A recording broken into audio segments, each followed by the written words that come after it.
What up, Fight World? It's your boy Ego, and I'm back with some more boxing. Oh yeah, I'm back.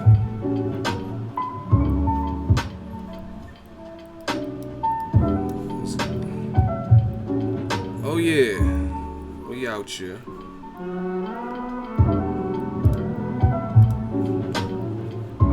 Just about to get started in a minute. Please, please, smash the like button.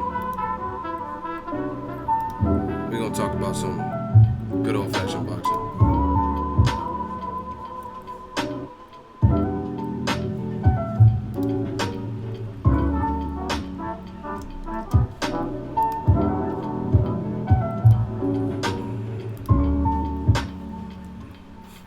Just getting started. We just getting started.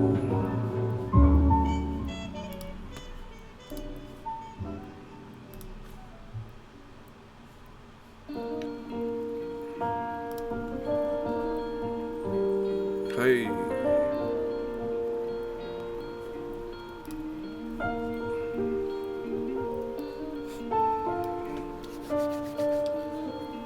Gang, gang. I tried to do a vampire stream, but YouTube was tripping last night. So I said, fuck it, fuck it. Fuck them, even if they celibate. I just started editing. I got too much to do to be waiting on YouTube. Anthony Joshua's gonna be on Conan O'Brien. That's cool. When's he gonna fight Wilder? That's it. Let's see him fight Conan the Barbarian. Wilder with that vibranium. Yeah. I don't even know what I'm doing in the stream right now. I'm so hungry. I should have got some food first. So I'm just at the munch on these chips. Tied me over.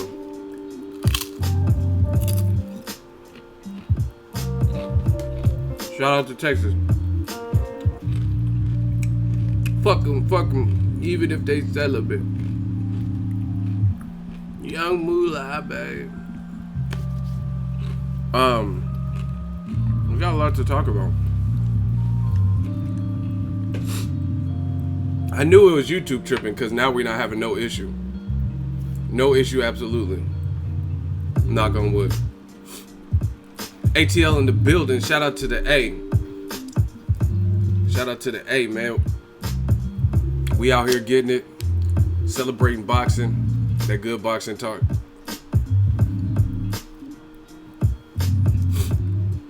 Oh, y'all want to do that? Y'all want to do that Boxingego roll call? It's ego, not eagle. I'm not a bird. But thank you, John Choi. That motherfucker called me an eagle. Ah! Let's get that roll call up out of here. Bristol, Connecticut. Detroit. Inglewood. Inglewood always up to no good. What's up? Even Hollywood trying to get a piece, baby. What's up from San Antonio? Ego, just subscribe to your channel. Jesus, welcome, welcome, welcome. We talk boxing. We mix it up. I cover fights.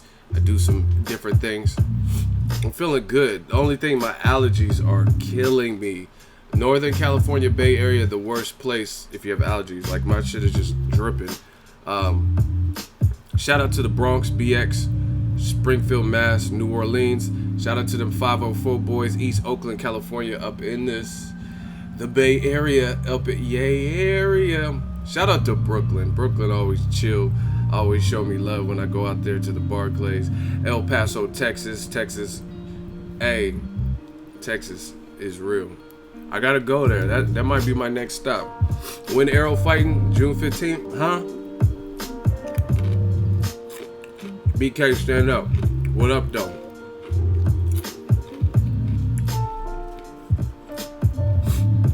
Probably 45 seconds more of roll call while we let the notifications go out. Miami, you hear me? 305, man.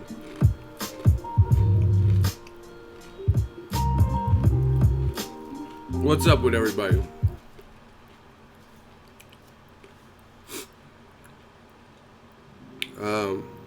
The chat just stopped. Y'all good? Everybody went to sleep?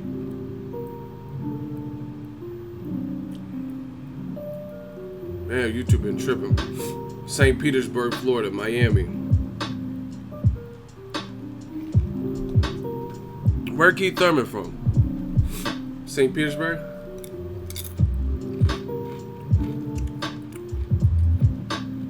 Matthew, email me. I don't know what city you live in. Email me. directedbyego@gmail.com. Email me, Matthew Simmons. Shout out to Toronto. I was running through the 6 with my woes. I was running through the 6 with my woes. Shout out to the 6, man. Y'all got fucked up by LeBron. But shout out to the 6. I was running through the 6 with my woes. I only love my bed and my mama. I'm sorry. We need this fight. I agree. John, it's all good. Somebody at Starbucks, I told them my name was Eagle, and they said Eagle. And they called it out too. They're like, caramel frap for Eagle. So it happens. Oh, he's from Clearwater. That's right. Rest in peace to Ben Getty. All right, let's get into it, man. I got my coffee. I should have got something to eat, but we're gonna see how this goes. The more engagement, the longer I do the stream. That's just the nature of the beast, because boxing is a business. Anthony Joshua, he had a post. I made a video about it. Wrote a song about it. Like to hear it go. Anthony Joshua came to America. Let's see if he wants to fight Wilder. Thank you very much. What's that from? So he was in LAX. I guess he's gonna be on Conan O'Brien. That's cool. Good exposure for him in a different market. But the best exposure is if he fights Deontay Wilder. You want American exposure? That is that. Listen, I gotta say this. Shout out to Drew Titan. That is in living color. And Derek. He said, wrote a song about it. Fatback loved him some catfish. His stupid daughter fed him the bone. Thank you very much. That shit was funny. But I gotta say this. When it comes to Joshua, you Joshua protectors are ridiculous. Fucking ridiculous. Like, I just got a comment right before I started this live stream, and they said I can't wait for Joshua to pound Wilder so I could come back to these videos. Some of y'all just don't get it. I am a boxing fan. If Joshua beats Wilder, then he beats him. That was what was written. I don't care. Like, yeah, that's how I know I'm on a different level when it comes to this boxing stuff, because some of y'all are far too emotional. And it's funny because they say I'm emotional because I'm a voice, and you get to see me battle people in the hot seat and stuff. But whatever. But this is how I know you guys are emotional, because you care more about the fighter than the fight game. If Joshua beats him, I'm gonna be like, good job, bro. You beat him. You proved your worth. You're undisputed now. Bravo. If Wilder wins, it's the same thing. You know what I'm saying? Ain't no one man above the crew. You know that shit. You know what I mean? Motherfuckers coming to my video talking about, I can't wait after your boy Wilder. All that your boy shit. That's what they do. They say it's your boy. You know what I'm saying? After your boy Tank Davis is ducking Loma. You know what I'm saying? I guess everybody black is just automatically my boy. But it's cool though. I see the games they be playing. Oh, your boy. Like, whoever they think I like or fuck with, they attach them to me. Listen, I just want the black channel. Who are these channels?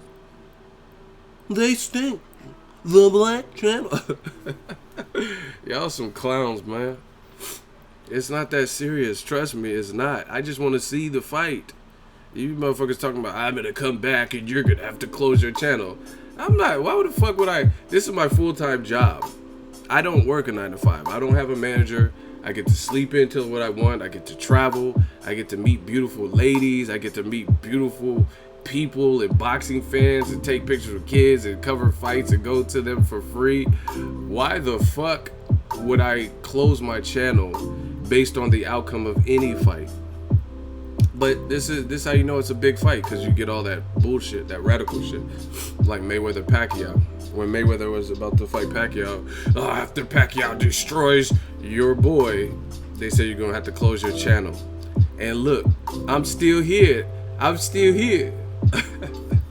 That fight was in like 2015. Y'all motherfuckers was talking about because I picked Floyd to win, who actually won. It didn't make excuses about his shoulder.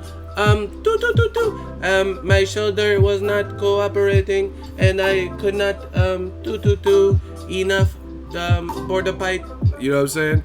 I didn't make excuses. All I did was keep it real.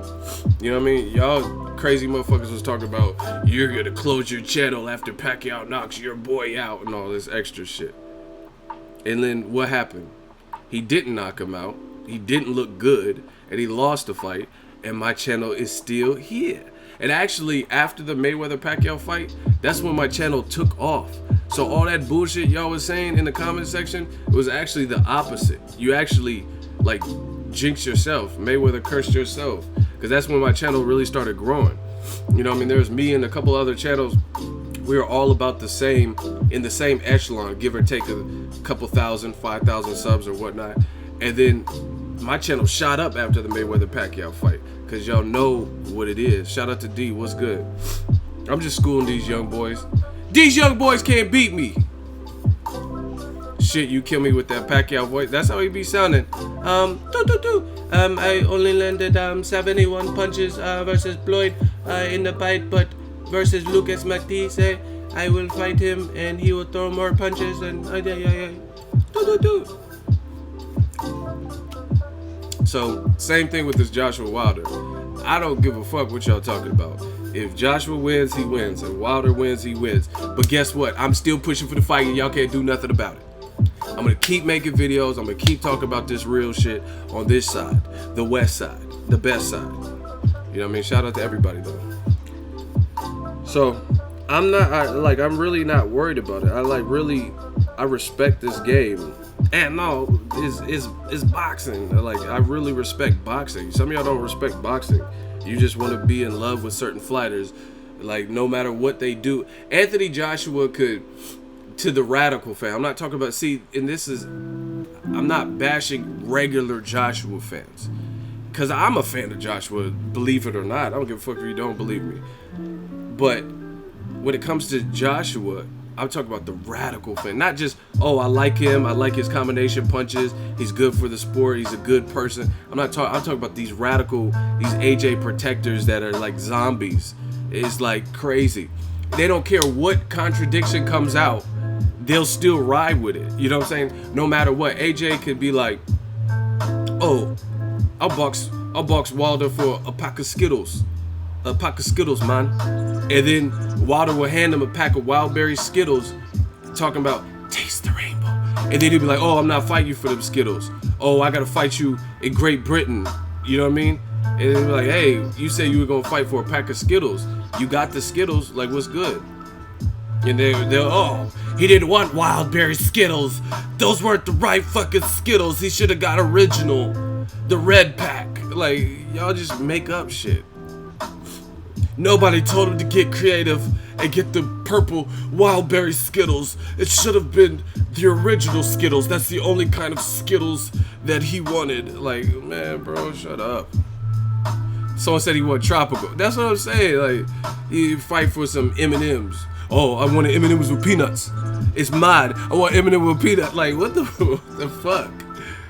Like, you say you want some M&Ms, let's get it on. Mills Lane, right? Is Mills Lane alive? I don't really know, because he was kind of old. Rest in peace to Mills Lane. I don't know. But they don't care. I'm the bad guy. Can't be two good guys. I chose to be the bad guy, so I'm gonna just be the bad guy. If you don't like what I'm saying, this is not the channel. He did pass away. That's what I figured. Rest in peace, Mills Lane, a real one. Let's get it on, man.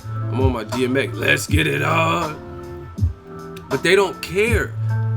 They don't care about contradict. They don't care. Eddie Hearn can do whatever. He could doo-doo on a plate and be like, hey, that's doo-doo, baby. And he like, no, it's tiramisu. And y'all motherfuckers will eat it just because it's Eddie Hearn or something. Because you like his blue eyes. Or Eddie's a great promoter. He is a good promoter. And this is the thing about me. Like, I can like somebody all day. But that's shit on the plate. Like it doesn't matter who you are. It's doo doo, baby. Like it's still doo doo. You guys get me? Hey man, you get me? You get me, right? It's doo doo on the plate. I don't care who the fuck you are. You know what I'm saying? But some of you guys don't have it in you to be objective like that. Oh, we just talk about doo-doo on the plate. That's a fucked up point to come into this stream right now. Like, he's talking about eating doo-doo on the plate. I'm out of here, dude. Like, man, like it don't care. Eddie Hearn's a good promoter. See, this is the thing. The people y'all say I hate, I got videos and things where I'm saying favorable things about them. I'm saying positive things about them. But then when they're not being truthful, when they're not being transparent, when stuff is not adding up, then I say that too. That's why y'all can't beat me. Because the people I know, like let's say old media casuals, they hate Andre Ward. I know you don't like him because everything about him, no matter what he does, it's always anti Andre Ward. I'm not always anti Eddie Hearn or Anthony Joshua. That whole DAZN shit is cool. I said I just gotta see what fights come about. Now let's talk about it. He just signed and made it official, Gabe Rosado. So congratulations to Gabe Rosado. He's part of that DAZN shit, the streaming shit. I think he's the first American fighter signed specifically for that reason. I think it's a multi-fight deal for 5 years or 3 years or something like that. I'm happy for Gabe Rosado. He was in the movie Creed. He's a warrior. He's a warrior, has tremendous heart. So I'm happy that he's getting another opportunity because he don't duck no fades.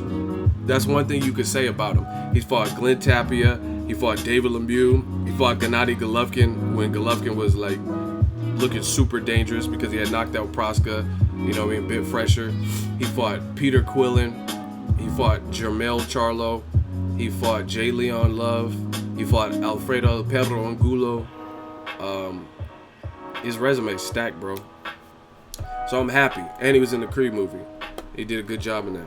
So I'm happy for him. However, I will say this. Eddie Hearn was making it like he's going to change the game.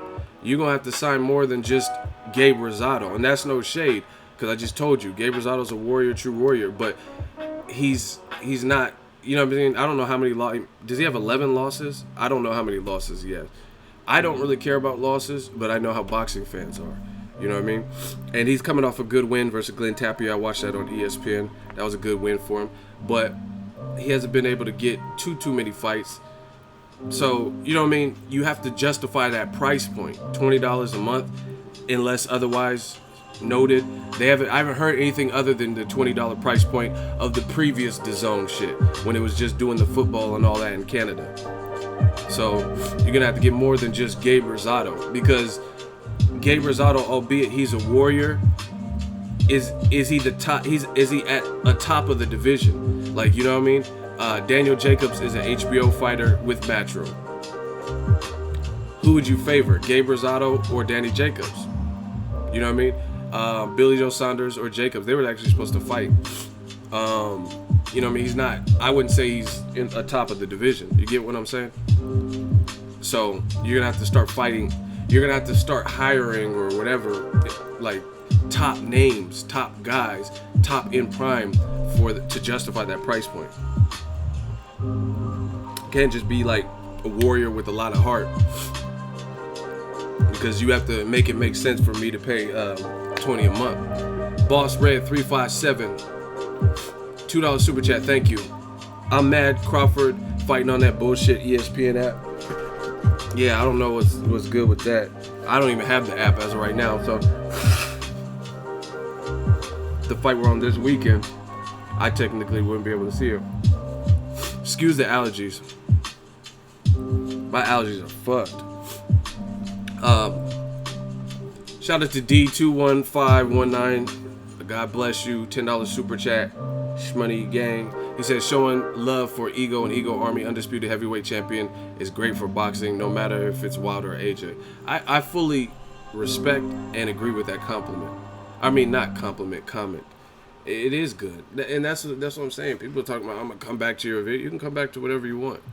I think Wilder will beat Joshua. I do, I have reasons for that, and maybe I'll do a 7 reasons. I know it's been a minute since I've been just doing fight like this shit. I'm gonna have to start getting people to help me. You know what I mean? Because it's getting wild crazy. You know what I mean? It's getting crazy out here. I just got so much to do. I got edits on top of edits. I've been traveling, different time zones. So we're gonna figure it out though. Shout out to Chad. It was good. Yeah, but as far as Eddie Hearn and DAZN, I heard he's trying to get Julio Cesar. Was it Chavez? I heard he's going to try to get Julio Cesar Chavez Jr. And him and Gabe Rosado could fight. That's a solid fight. You know what I mean? I would watch that. Put it at the StubHub or something. That's cool. But that's not. It's not as crazy.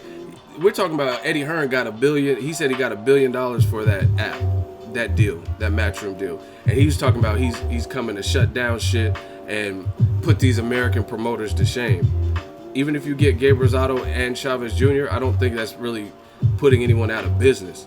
You look at Top Rank.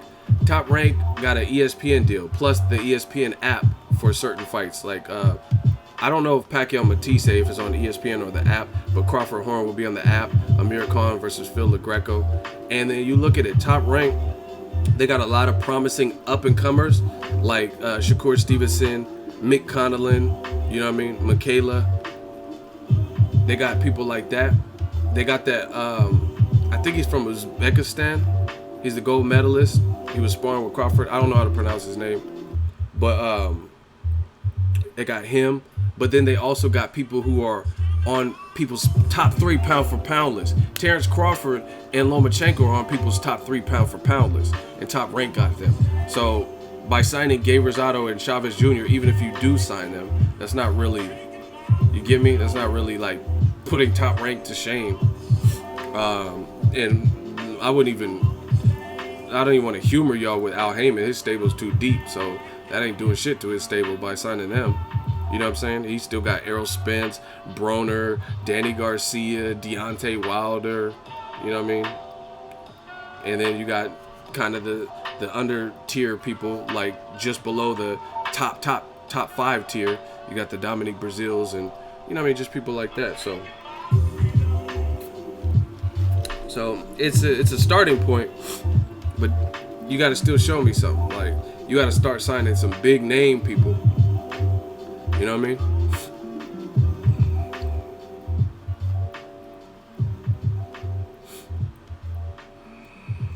So Keith Thurman, I don't even know if Keith wants to fight. Your ego did on Chavez. The dude was looking hella big. That's what I'm saying. BoxRec says a bunch of people are suspended. I don't really know what's up with that. You got to contact BoxRec for that. Yeah, I mean, it's going to be hard for DAZN to topple ESPN app if Top Rank, like, you got to look at it like this. And this is no shade. I'm just I'm a truthful person. What more do you want from me? I'm sorry. What you want from me? I'm sorry. Listen, ESPN is already established. Everybody knows who ESPN is. They have ESPN 1, ESPN 2, ESPN HD, ESPN Deportes. You know what I'm saying? It's already a thing. Eddie Hearn got this $1 billion app that motherfuckers never even really heard of. I literally have never heard of DAZN. It's not delivery.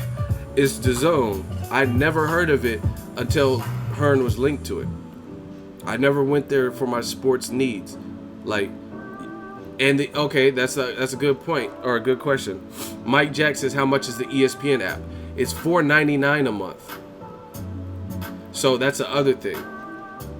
ESPN Plus is only $4.99 a month. DAZN, unless they switch it, when they were a sports app in Canada for like NFL and cricket or whatever, it was $20 a month. That's a different price point. Yeah, $4.99. That's, you know what I mean. Netflix is more than that. But then again, Netflix been doing it longer. But the DAZN, I hope they work on that price point, because $20 is a lot. That's like my gym membership, damn near. And I could go 5-6 days a week, 24 hours a day, even though I've been lazy and I haven't been working out. DAZN is really big internationally. They have World Cup streaming right in several countries. Well, I ain't never heard of this shit, so it ain't that fucking big. Because I cover sports and the sport of boxing. I literally have never, I'm not even being facetious. Let's do a vote. If you heard of DAZN prior to Eddie Hearn's deal, say yes. Say yes, you had heard of it. If you had never heard of DAZN prior to Eddie Hearn's deal, say no. Let's do a vote. Let's see if it's just me. Yes or no? Motherfucker said, "The what?" Look. See, y'all be trying to save. Man, this is the realest channel, gang. Look, I'm not even saying nothing no more. We the realest. Look, you trying to save Eddie Hearn by, oh yeah, it's really big internationally. They have the World Cup. Well, guess what? Look how many people have never heard of it. So I knew it wasn't just me. Here's what they think about you. Here's what they think about you. Here's what they think about you. So you talking about they big internationally, you seem to be one of the few in the minority that have heard of this prior to Eddie Hearn's deal. So that's what I'm saying. It's not like you partnered up with Amazon Prime, Netflix, ESPN. You know what I mean? Those are already like known commodities. You know what I mean? Like even like let's say Floyd Mayweather, he partnered up with Hublot watches. I had heard of Hublot. You know what I mean? Like I didn't wait for Floyd to sign with them or do an endorsement deal, him and Golovkin, for me to know about them. I already knew about Hublot.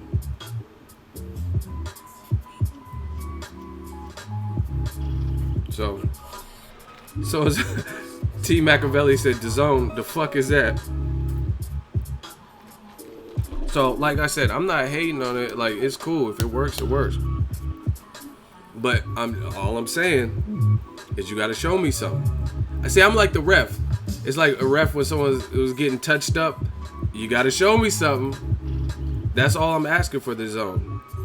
It's not delivery. It's DAZN. That sounds like some Italian food or something. Calzone, DAZN. Yeah, let me get that meatball DAZN. And them garlic knots.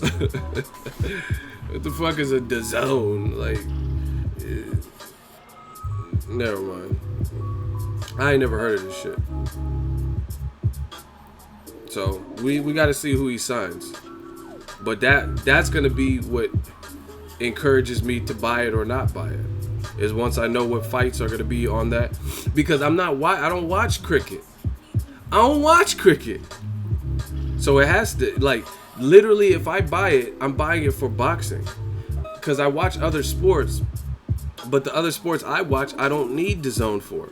And I'm not doing it. It's not like a Cody Fire Stick. It's on like regular DirecTV package. You get what I'm saying? So it's like the NBA playoffs. I don't need DAZN to watch the NBA playoffs. I'm watching them in real time. You know what I mean? Watch LeBron score 41 points and shit without DAZN. So if I were to get and purchase DAZN, then it has to be for the boxing. You know what I mean? Really, same thing with HBO and Showtime. I don't watch all that other shit.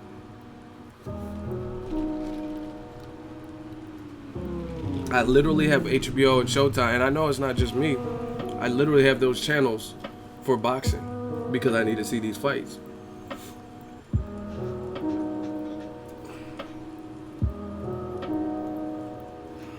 Please, Mikey Garcia, don't sign. Don't sign what? To DAZN?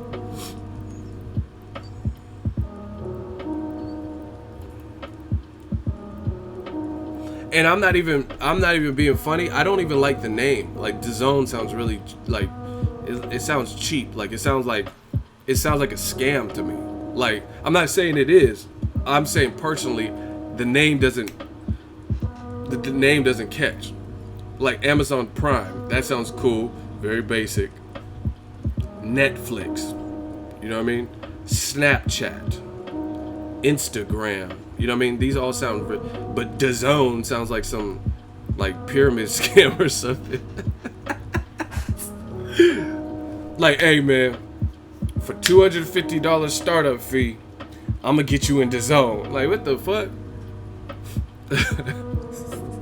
Hey, someone said it sounded like a toilet cleaner. Like, I really don't like it, and I don't like the spelling of it. Shit's confusing, son. Like DAZN, and I'm supposed to know that's enunciated DAZN. Like, what? Why did you just put DAZN? Like, I don't like duh. You know what I'm saying? That makes it. I think that's what makes it sound like hood or something. Like, I don't know. Like, if I eat something, I'll be like, oh, that shit was a bomb. But I don't, for an app, it sounds weird. DAZN is da bomb. Sound like some NBA Jam slang. Boom shakalaka. DAZN, he's in DAZN. A nail in the coffin. But that's just I'm being honest with y'all. Shit, put that Joshua Wilder on that zone shit. You know what I'm saying? I'll watch it. I mean, I'll buy it. Put Wilder and Joshua on there. Hey, put Wilder and Joshua on the zone. I'll cop 3 of them. You know what I'm saying? Hold on. Y'all don't want me to stun on y'all. I went to the casino. Yeah, man. Y'all lucky. Y'all about to stun. Hey, Eddie Hearn. Hey, Eddie.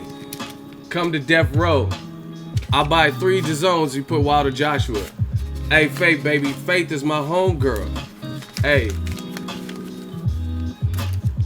Come to Death Row. We gonna start printing our own money. Eddie. Put Wilder Joshua on there. I'm gonna get the zone. I'm gonna buy 3 DAZNs.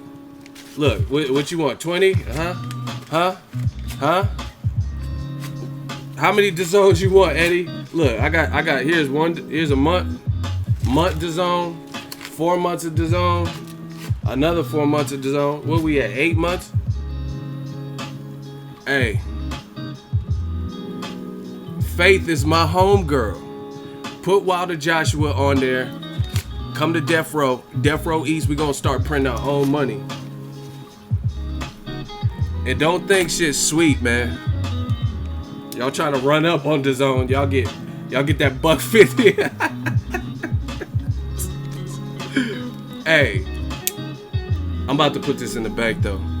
This little Vegas winnings. Hey, come to Death Row. Eddie, put Wilder and Joshua. I got your DAZNs. Wilder. Someone said deep dish DAZN. This shit going right into the bank. I'm fake stunting. Oh, it's not fake, but I'm gonna put that in the bank. Anyway, so I got the DAZN money. It just the money's there. Like Wilder said, it's in the bag. It's in the bag, bro. But you gotta show me what, you know what I'm saying? I do like Joshua. Hey, give me Wilder Joshua. Give me Wilder Joshua on the DAZN app. I'll buy it tomorrow. I'll buy DAZN tomorrow.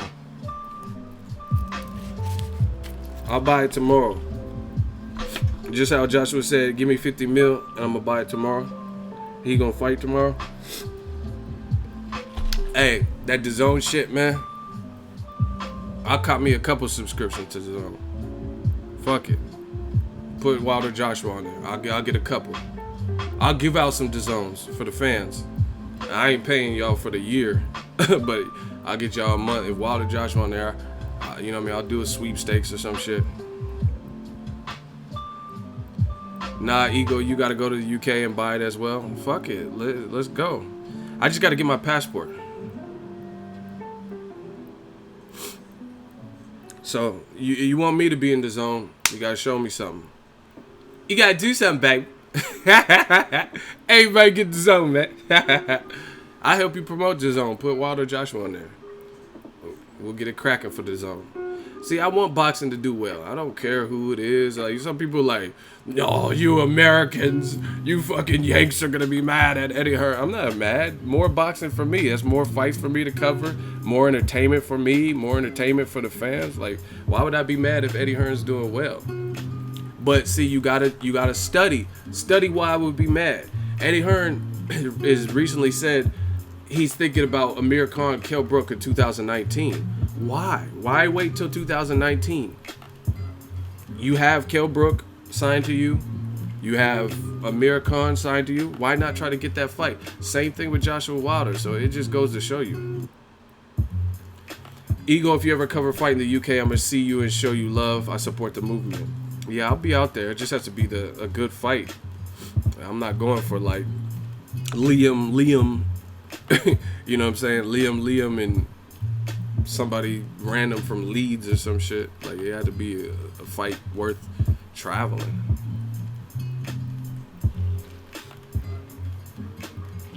But Joshua, he said, 50 mil, I'll take it tomorrow. Tell you what. The thing about it is, tell you what, Eddie, get this man. Like, you said how much you wanted. You put a value on it. And nobody said 50 mil. You didn't say 50 mil plus all the British rights and all that. Like, and then now you're saying, like, his team saying they're willing to take less money for the fight just to have it nearby at home. You know what I'm saying? Like, I just want to see it, bro. I don't really care about all this salary shit unless they gonna cash me out. You know what I mean? Eddie, the 50 million is still a massive risk. Massive. Yeah, whatever. This massive shit, man. I'm trying to massively see this shit.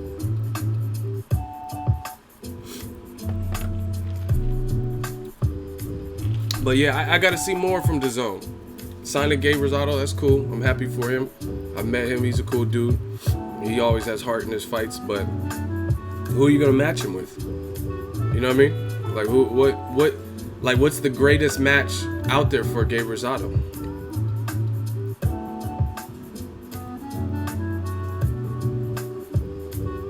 You know what I'm saying?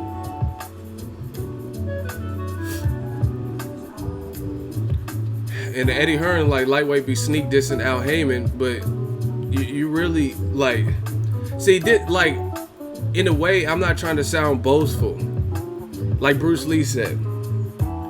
He said, when people ask if I'm any good, if I tell you the truth, you'll say I'm boasting. But if I say I'm no good, then you'll know I'm lying. Right? That's why I feel like Al Heyman of this shit. Because motherfuckers do the same thing. They be stealing shit from me, ideas and little methods and shit when it comes to this YouTube shit. But then they still be, they still diss me. You know what I'm saying? Like, they be dissing. That's kind of how it is. Eddie Hearn, you talking about, oh, how the PBC messed up and they went down different avenues and they should have did this differently. But you've studied Al Heyman. You study Al Heyman's moves. Because nobody was thinking about DAZN and ESPN and ESPN Plus and putting boxing back on free TV until Premier Boxing Champ came out. Somebody, Mr. 4 Don 15, block him. Shooters, we got to show him how this works on this side. But that's the thing, is like all these dudes from Bob Arum rather give credit to UFC than give credit to Al Heyman. That's just what it is. He was talking about the UFC they brought UFC fights to Fox. Yeah, but they had fights on Fox.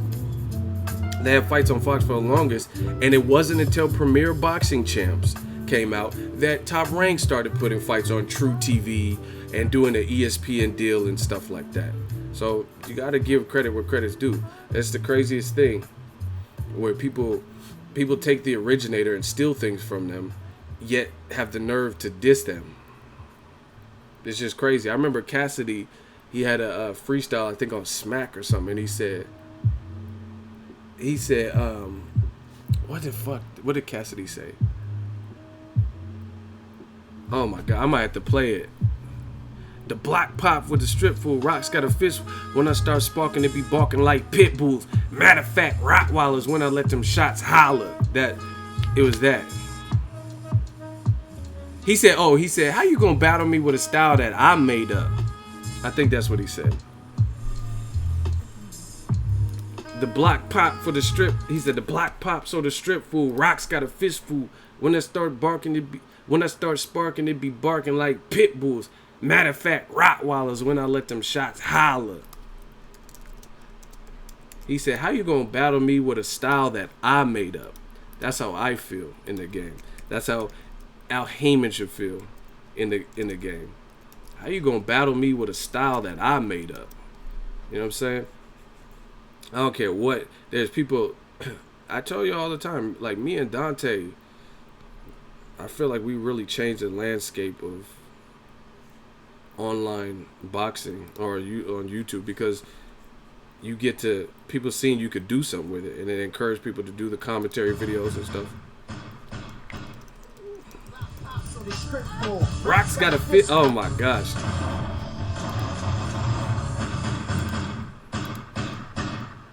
The block pop so the strip full. Rock's got a fist full. Hot shit I got cooked for.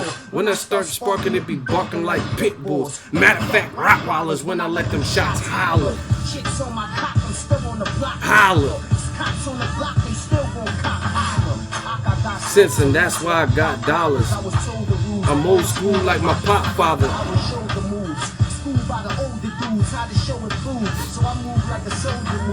Real militant, still got and still feeling it.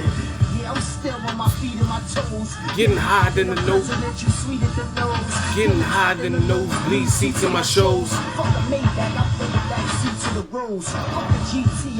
And the CLS, like my female detail. Yeah.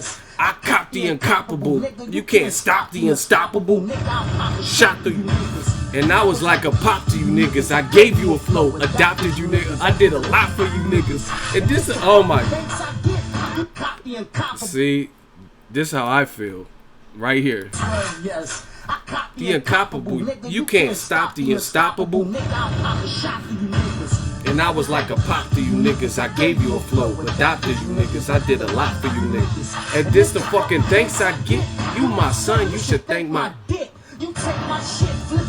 And now you think you sick. But I think you trash. And I spank that ass. You ain't fucking with me. You wouldn't even rap like that if it wasn't for me. Wow. Oh my God. Me with a style that I made up. Oh.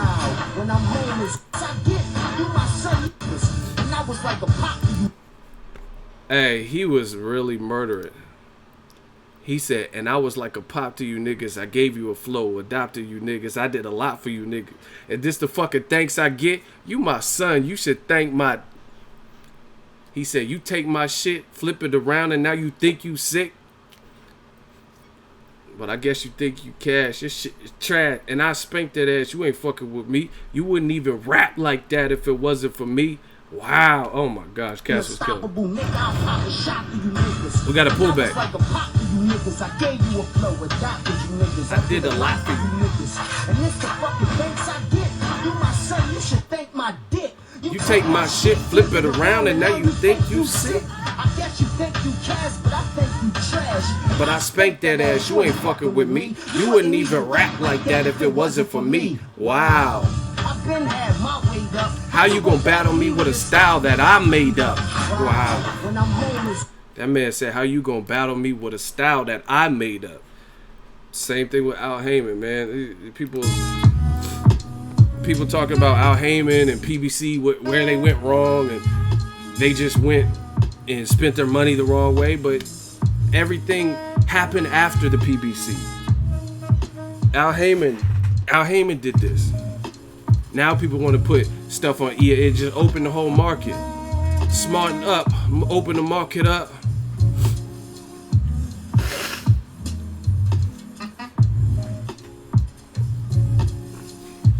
That's how I feel on this YouTube shit. How you gonna battle me with a style that I made up? When I'm home, it's envy.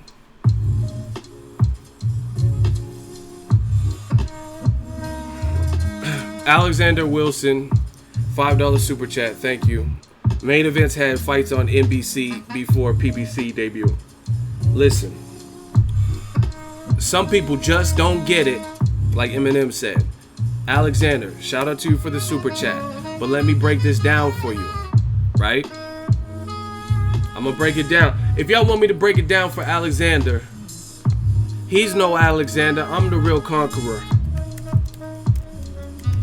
If y'all want me to break it down, can I get a hell yeah in the comment section?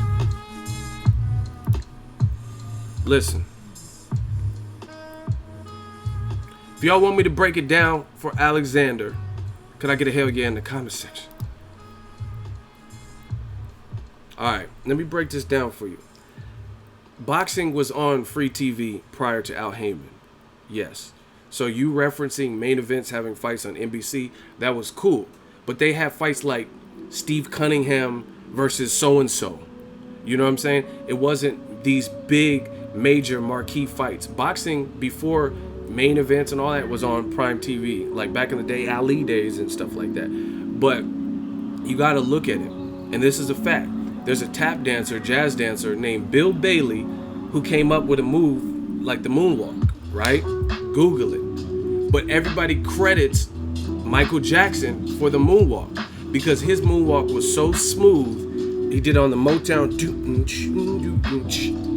You know what I'm saying? It was just different. The way, the finesse, the way he did it, the way Michael pushed his head back, you know what I mean? It was just different. So, and the thing is, everybody paid attention to Michael. Everybody wasn't paying attention to Bill Bailey. You know what I'm saying? So, yes, he gets credit. It's just like the Philly shell. Floyd didn't create the Philly shell. He wasn't, you know what I mean? But he perfected it. He perfected it. You know what I'm saying? And the other thing, the big component is this.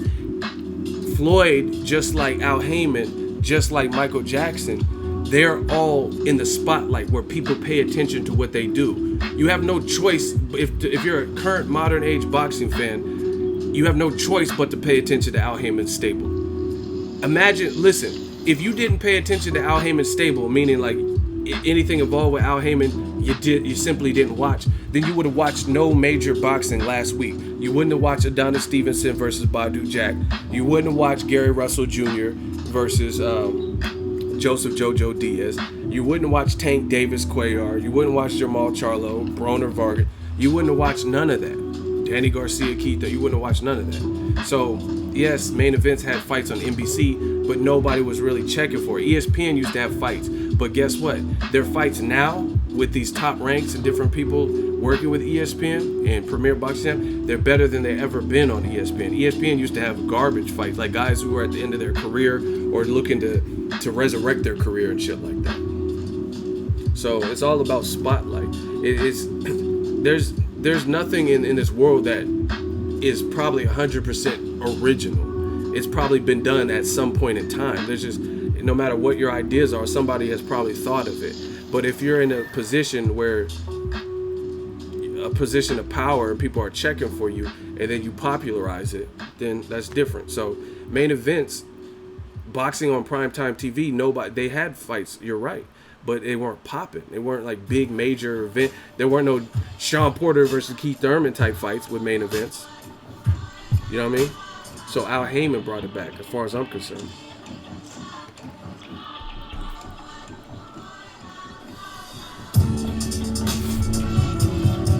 And that's just the facts.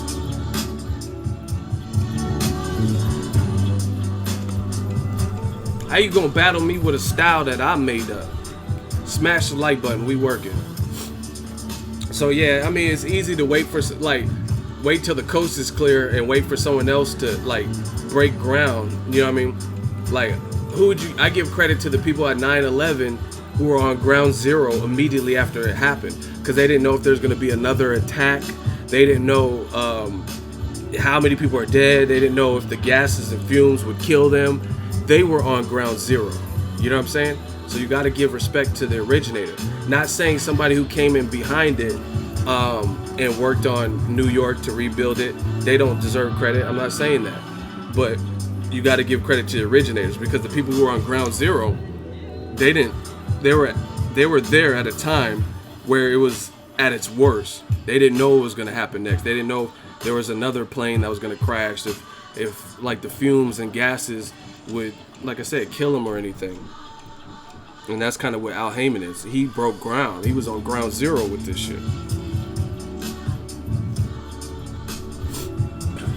You know what I mean? So I give credit to ground zero, people who broke ground before it was fashionable and they were doing it. Same thing like new media. Y'all got to give it up, because new media came in the game and we were talking about these issues, me and Deontay and stuff. We were talking about these issues before it was popular. Now it's kind of popular to tell the truth, but it wasn't always. I remember, like, for example, I remember if you, a couple years ago, and some of you longtime boxing fans who have been on the boxing scene and watched boxing grow on YouTube and just in the last couple of years, you can attest to this. If you said anything about Gennady Golovkin in a constructive way, you would get massive amounts of hates. They would call you racist and stuff like that. Now, they still might do that to a degree, but it's a little bit different. It's more, is a lot more leveraged. You know what I'm saying? But I remember when I was making videos about Triple G, if he can't get the right fights at 160, his team said he'll go to 68. Go to 68 to fight Andre Ward. Oh my gosh, Alexander Wilson, $5 super chat. Main events had Cunningham and Adamek on NBC that had 3.2 million viewers. Bro, do you work for main events? Like, I know some people at main events. That's cool, but it don't matter. That's cool. I'm not saying they didn't do any. You probably just Googled that anyway. Like, why are you so obsessed with main events being on NBC? I get it. They have fights on NBC, but fucking PBC had Errol Spence versus Leonard Bundu, and that did like 6 million viewers. So what are you talking about? What are you talking about? It came on after the Olympics, the Rio Olympics. Like, you won't stop talking about main event. Like, nobody was checking. Like, all right, let's do a vote. And I know you're super chatting, so I'm not really trying to even roast you, but like, you keep talking. You're like it's like you're trying to disprove me. How many of y'all watched Steve Cunningham versus Thomas Adamek? Who watched that live on TV when it aired? Yes or no? Did you watch Steve Cunningham? Were you part of the 3.2 million people that watched Steve Cunningham versus Thomas Adamek? Let's just vote. Here's what they think about you. Here's what they think about you. That's cool. It did good numbers. I never said that no one ever did numbers before. Look, I don't remember. That point proven. If you may or may not have watched it and you don't remember, then that's a testament. Because in recent memory, I'm pretty sure the people that watched Sean Porter versus Keith Thurman remember this shit. If you watch Keith Thurman versus Danny Garcia, you remember this shit.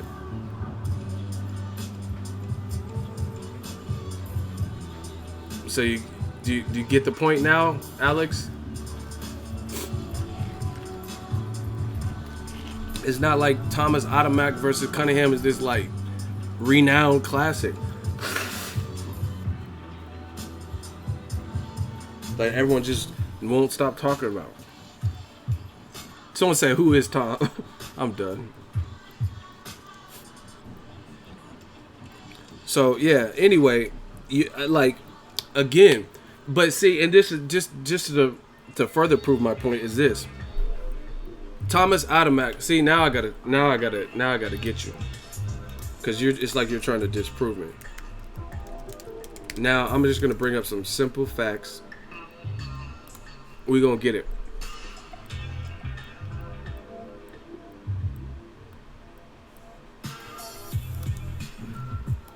Everybody check the chat, man. We going to work. That's Steve Cunningham's, that's his box rec. He fought Thomas Adamek December 22nd, 2012. Right? 2012. It is now 2018. So my point being is simple. Nobody really followed main events and learned from it and be like, oh, this is the market we have to capitalize. Because the shit happened in 2012 and nobody jumped the gun. You didn't see Top Rank going after these time slots in ESPN and Golden Boy going after ESPN, and you didn't see DAZN. So once again, this is the point proven. You know what I mean? The fight happened way back in 2012, and you didn't see all these other promoters buy in, but they're paying attention to Al Heyman. Listen, the reason I know they're paying attention to Al Heyman is because they were suing Al Heyman. So there's no way you can say you're not paying attention to him if you're suing the motherfucker and looking at his business practices and, hey, he's an advisor and manager, he Muhammad Ali Act. So we know they were paying attention to him, and then after he announced it, that's when they started doing it. In 2012, you didn't see this rush of Golden Boy and Top Ranks and DAZN and shit try to break into that market. Case closed. Ask Yar Hussein, $5 super chat. Eagle Army stand up. How much is AJ and Eddie Hearn offering, Wilder? Shit, 12 million and some Kool-Aid packets.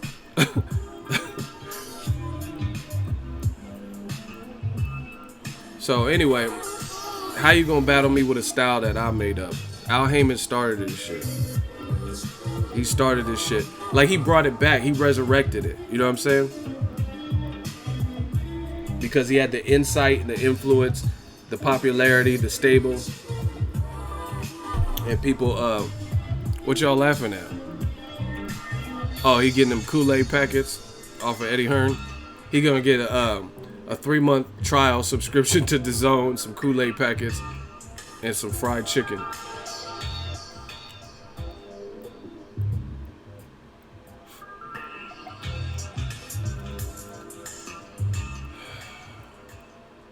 Hey, Ego, remember most people don't know shit about boxing? I'm aware. Oh my gosh, Alexander keeps talking about main events. Please stop. Why do you keep talking about main events? He's like, main events had Cunningham and Fury. Fury got knocked down in that fight too. This man is obsessed with main event. You work for main events. That's cool. Shout out to main events. Shout out to Kovalev or whoever you are repping for main events like that. That's cool. I respect your loyalty. This man worked for main events. We got a mole in here.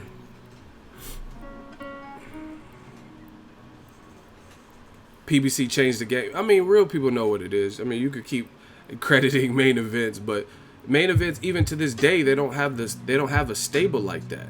You know what I'm saying? They don't have the stable like of crazy. Like who does main events have right now? They got rid of Curtis Stevens. I don't know where Cunningham is at. They got Kovalev. Like, you know what I'm saying? Like, what do you keep talking about main event? They got Sullivan Barrera, who just got knocked out by Dimitri Bivol. Like, what are you talking about? They got Sullivan, Barrera, and Kovalev, and Barrera got knocked out, and Kovalev got beat twice in a row. Anyway, we got to move on.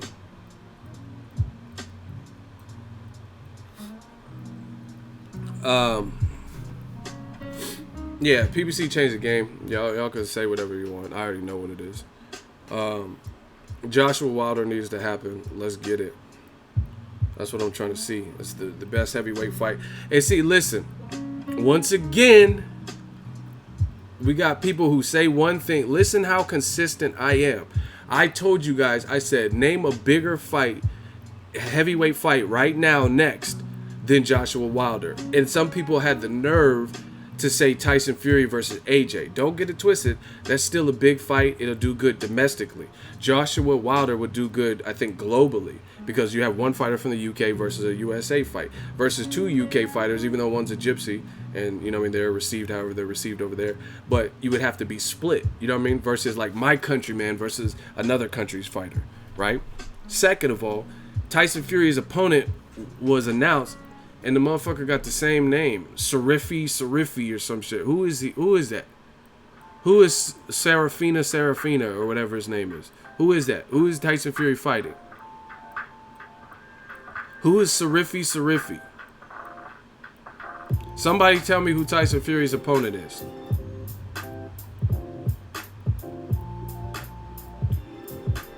If you know the catalog and the body of work of Tyson Fury's opponent and his background, please stand up so I know who he is. Who is Sarifi? Oh, y'all just went ghost on me? Nobody knows? Who is Tyson Fury fighting? He's an Albanian cruiserweight. Yeah, I heard Tony Bellew say he was a cruiserweight, but I didn't even look into it. So he's fighting a cruiserweight in his return. So again, I'm not mad at Tyson Fury. You was doing coke and you've been out for 2.5 years. So fight whatever. You got to get your bearings back. See how you look. But at the same time, there's no way if he's fighting a cruiserweight from Albania, like Eminem said, here's an Albanian, Armenian, Iranian, Tasmanian. He's Dave Raymond and no, so sorry, yo, so sorry. But that was a long time ago when I was just a little Joe Smo rapping in mom's basement, right? Here's an Albanian, Iranian, Tasmanian, right? If he's fighting a cruiserweight, then Joshua versus Tyson Fury as a comeback fight is not bigger than Joshua Wilder.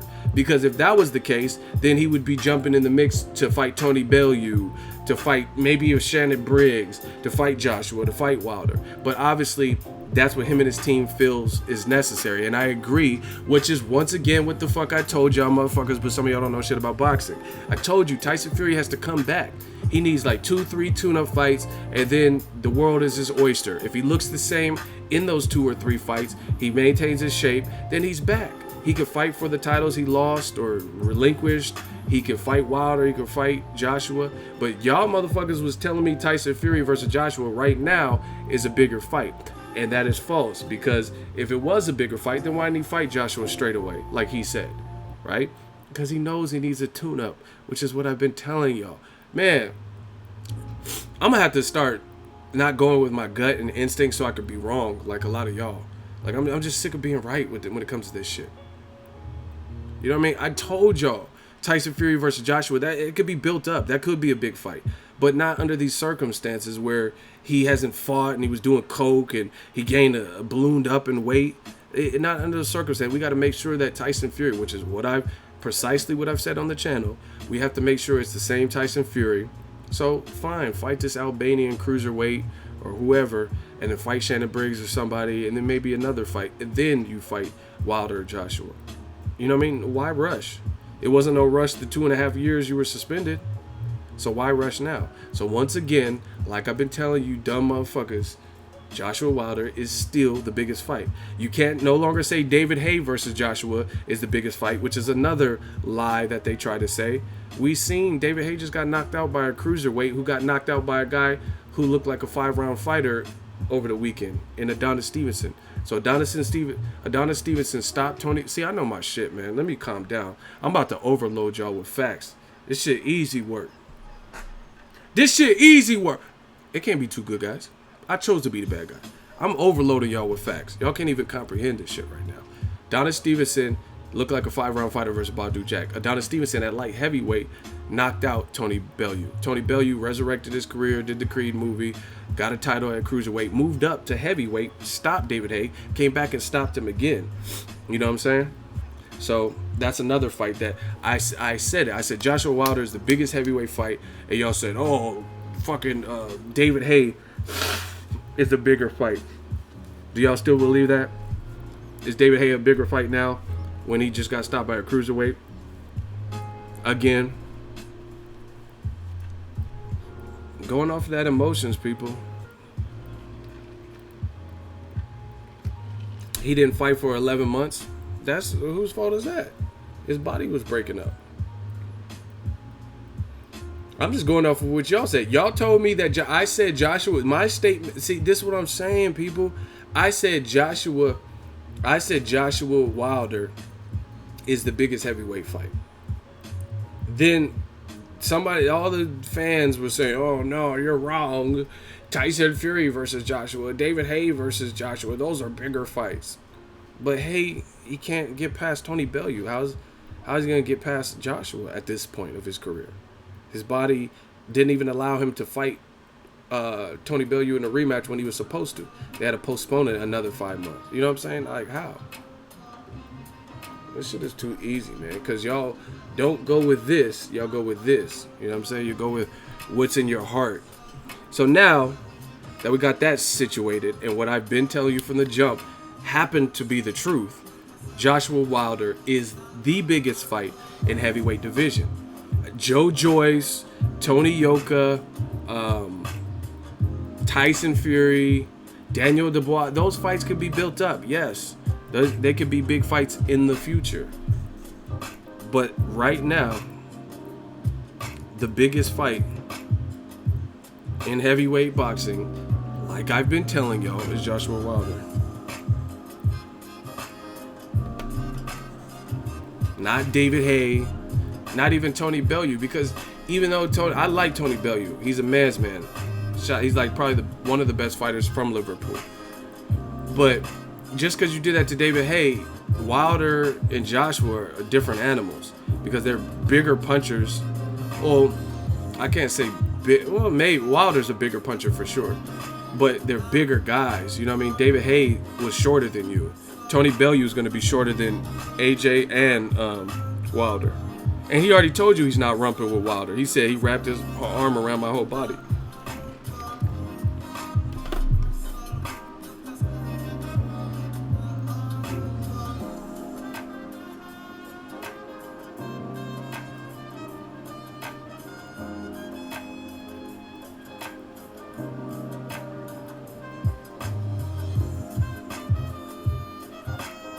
One second, I'm sorry, I'm texting.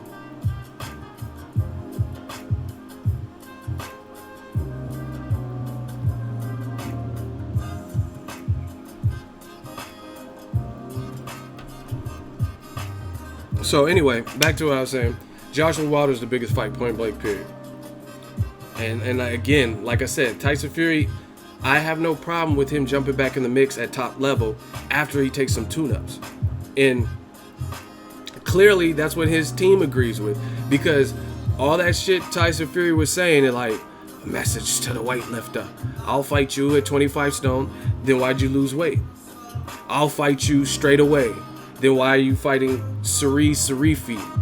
You know what I'm saying? So obviously that was just banter, because if that was true and you wanted to fight Joshua straight away, that's a big fight, you know what I mean, big enough. Joshua would probably rather fight Tyson Fury than Deontay Wilder. And he's not. He's fighting Sarifi. So I'm not mad. See, this is the thing. See, some of you guys are so like crazy and radical with this boxing shit that I have to explain thoroughly so you guys understand what, because you think some of you guys will think I'm talking from my perspective. I'm just responding to what you guys are saying. For example, I don't care that Tyson Fury, after a 2.5-year layoff, is taking a light touch. I really don't. But I'm just going off of what you guys said about Tyson Fury and AJ is a bigger fight right now than Joshua Wilder. So again, we're 100% transparent and clear. Tyson Fury, he deserves to take a light touch. He needs to take a light touch because he's been absent so long. He gained a lot of weight in his off season. He was on drugs a couple years ago. You know what I mean? So he needs to take not a top level fight. You know what I mean? To make sure your bearings are back. You didn't lose in the ring, so why lose in the ring because you're not the same? Because you just try to rush in and fight Joshua. So I'm not saying that he doesn't deserve a tune-up. So be perfectly clear. I'm just simply responding to the logic that you guys put out there, a lot of you guys, when I said months and years ago that Joshua Wilder is the biggest fight in heavyweight division, and y'all threw out Joshua and David Haye. Go look at those videos. You said Joshua Tyson Fury is a much bigger fight. If it's a much bigger fight, then why are they not fighting? Because he knows he needs a tune-up.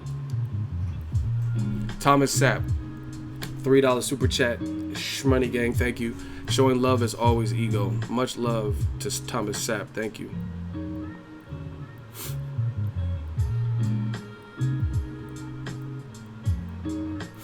Yeah, like I said, I have no problem with Tyson Fury taking a tune-up. I have no problem with him getting a couple tune-ups in, and then he's right there in line to try to challenge for one of his old titles. Period.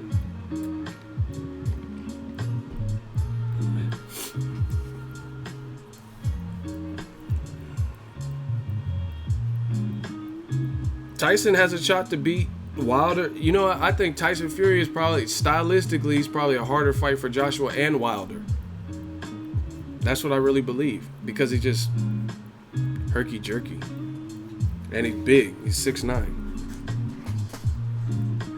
Man, it's crazy. But this is how you know the emotional fans and stuff. Because you notice their points keep switching. You know what I mean? First, Wilder needs to make an offer. Right? Then he makes an offer, and then it's a good offer, $50 million, and then now it's like, oh, but we don't want to fight in America. You know what I mean? They just keep bouncing around. I'm surprised Ego said that. Said what? What are you surprised at? There's nothing to be surprised at. I keep it a buck. What are you surprised at? Like, I don't get it. I haven't said anything that's really shocking to my knowledge, but hey, to each his own.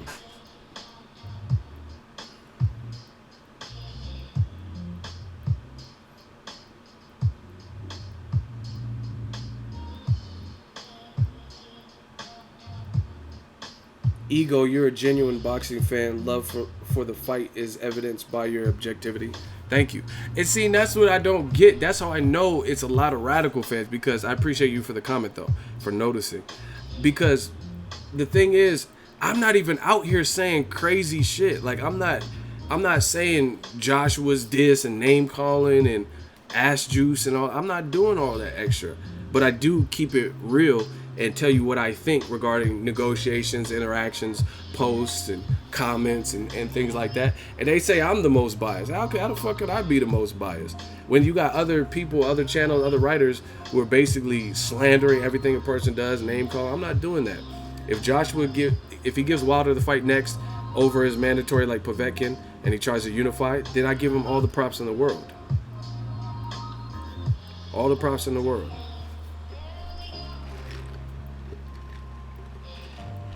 And like, that's what I'm saying.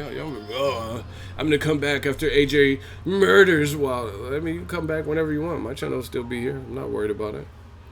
It's always gonna be that way. See, this is the thing. Until you can name a motherfucker's Confucius of boxing that's 100% right 100% of the time, then I'm not really worried about it. I think Ego's army is strong. I feel like we're making our mark, so it's cool. I'm not always going to get fight predictions and things like that right. But at the end of the day, I do feel like the channel, we've been more right than we've been wrong. And I just gave you an example. Y'all were saying that David Haye was a bigger fight for AJ at this point than Wilder. But then David Haye can't get past a former cruiserweight, former light heavyweight in Tony Bellew. You were saying that Tyson Fury is a much larger fight right now under these circumstances, but then he's fighting a cruiserweight as his return fight. So how is it a bigger fight? At the end of the day, y'all motherfuckers was lying, and you know you were lying, and you know Tyson Fury deserves and needs a tune-up fight before the Joshua fight. Just like I've been saying. He needs a tune-up fight. Hey, get this M. Creech who keeps spamming. They trying to sell resumes on here or some shit. Get that. Shooters, get him. Hey, M. Creech, you gotta stop spamming with that resume builder shit. Nobody's trying to... We get work out here, but we're not trying to build resumes or whatever. You keep copying and pasting. Yeah, man, I just want to see this shit. Just fight.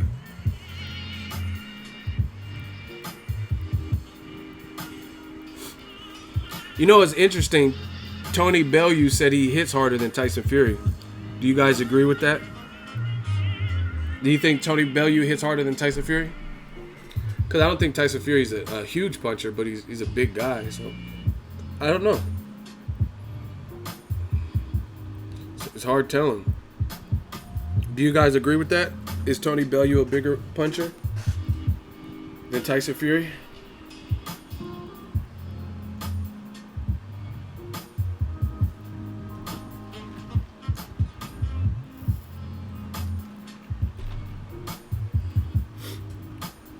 Yeah, I seen an old picture of Tyson Fury and Bellew. Tyson Fury look a lot bigger than Bellew. It's weird. It's a mixed bag. Some people are saying hell no. Some people are saying yeah.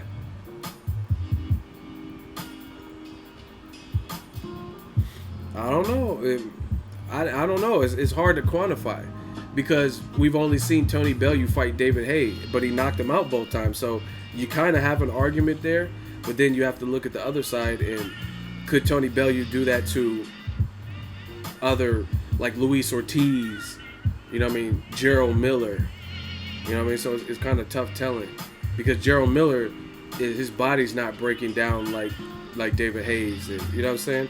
So I don't know that Tony Bellew would knock out Dillian White, knock out Luis Ortiz, knock out Gerald Miller, let alone AJ or Wilder.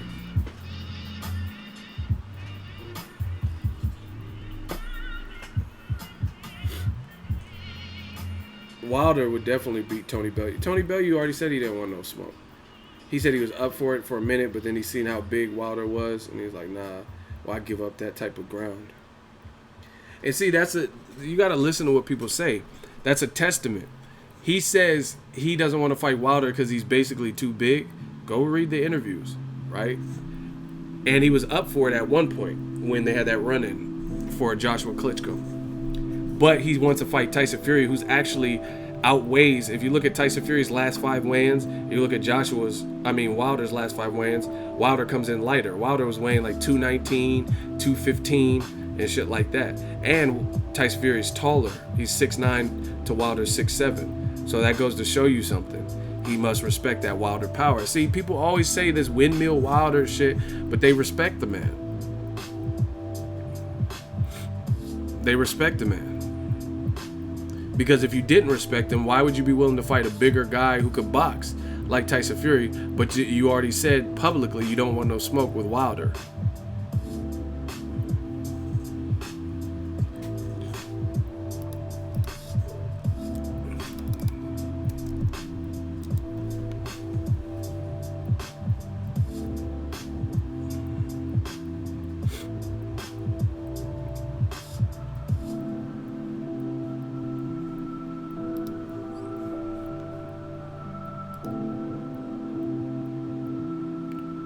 Ego, you've seen Wilder and Joshua in person. Not Joshua. I've seen Wilder in person several times. He's a big dude. Because I'm a big dude. So if I say he's a big dude, then y'all know what it is. Pause.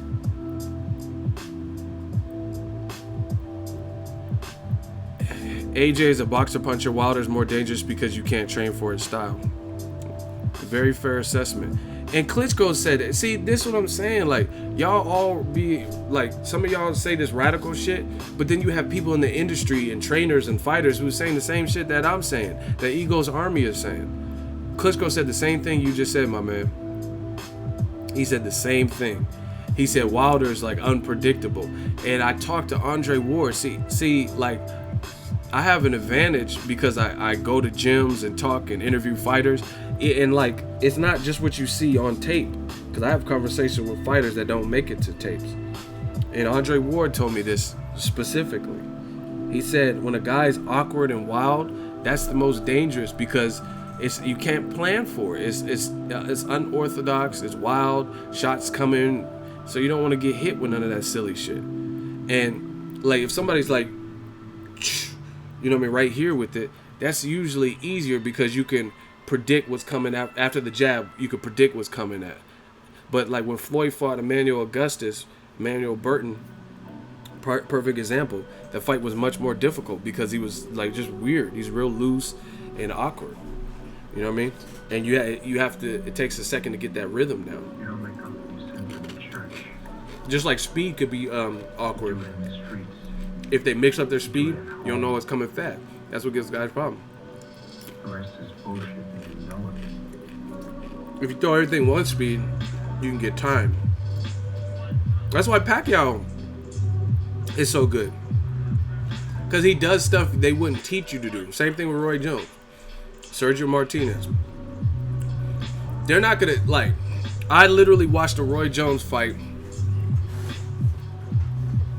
And that man, Roy Jones, put his hands behind his back and he's like on the ropes. And that, if you go to a boxing class and it's teaching the basics, they would never tell you to, hey, I wasn't grabbing the ropes, Jim. I was chicken fight. They're not going to tell you to chicken fight. then you're not from Pensacola. They're not going to tell you to do that. Didn't I just say that? That's what it takes sometimes. You take something from me, I'm coming to get it back. You know what I mean? But Roy could do that because, what the fuck?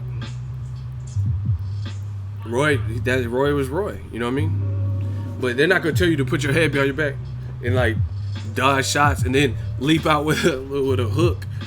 But Roy could get away with it. Same way he put his hands down low at his waist and like try to bait people in and shit. I've seen Floyd do it. Sergio Martinez did it. They're not going to teach you stuff like that because that's how you will get knocked out if you don't have what them guys have.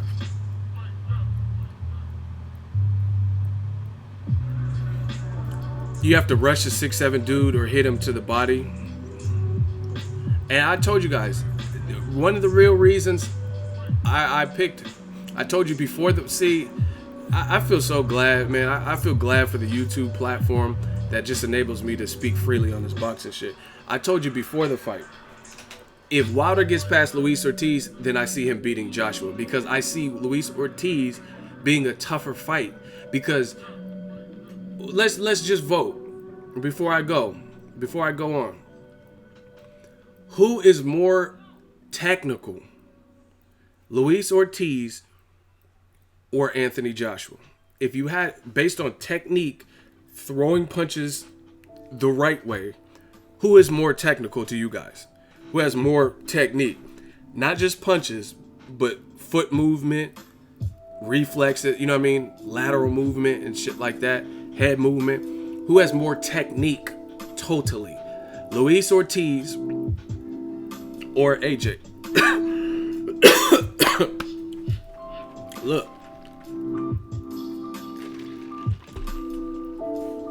Look at what, here's what they think about you. I ain't even gotta say it. Eagle Army, no. And keep in mind, this is not to say Joshua doesn't have technique, but I'm saying if you solely had to compare Joshua's technique and Luis Ortiz's technique, who is more technical? See, boxing fans are so fickle and finicky, they get offended. Oh, but Joshua has technique too. We know that Joshua has technique, but the question is, who has more? If you had to compare these two, it's like, who's better, Tupac or Biggie? They're both good, but then I'm asking who's better at this whole music thing. And look how many people said Luis Ortiz.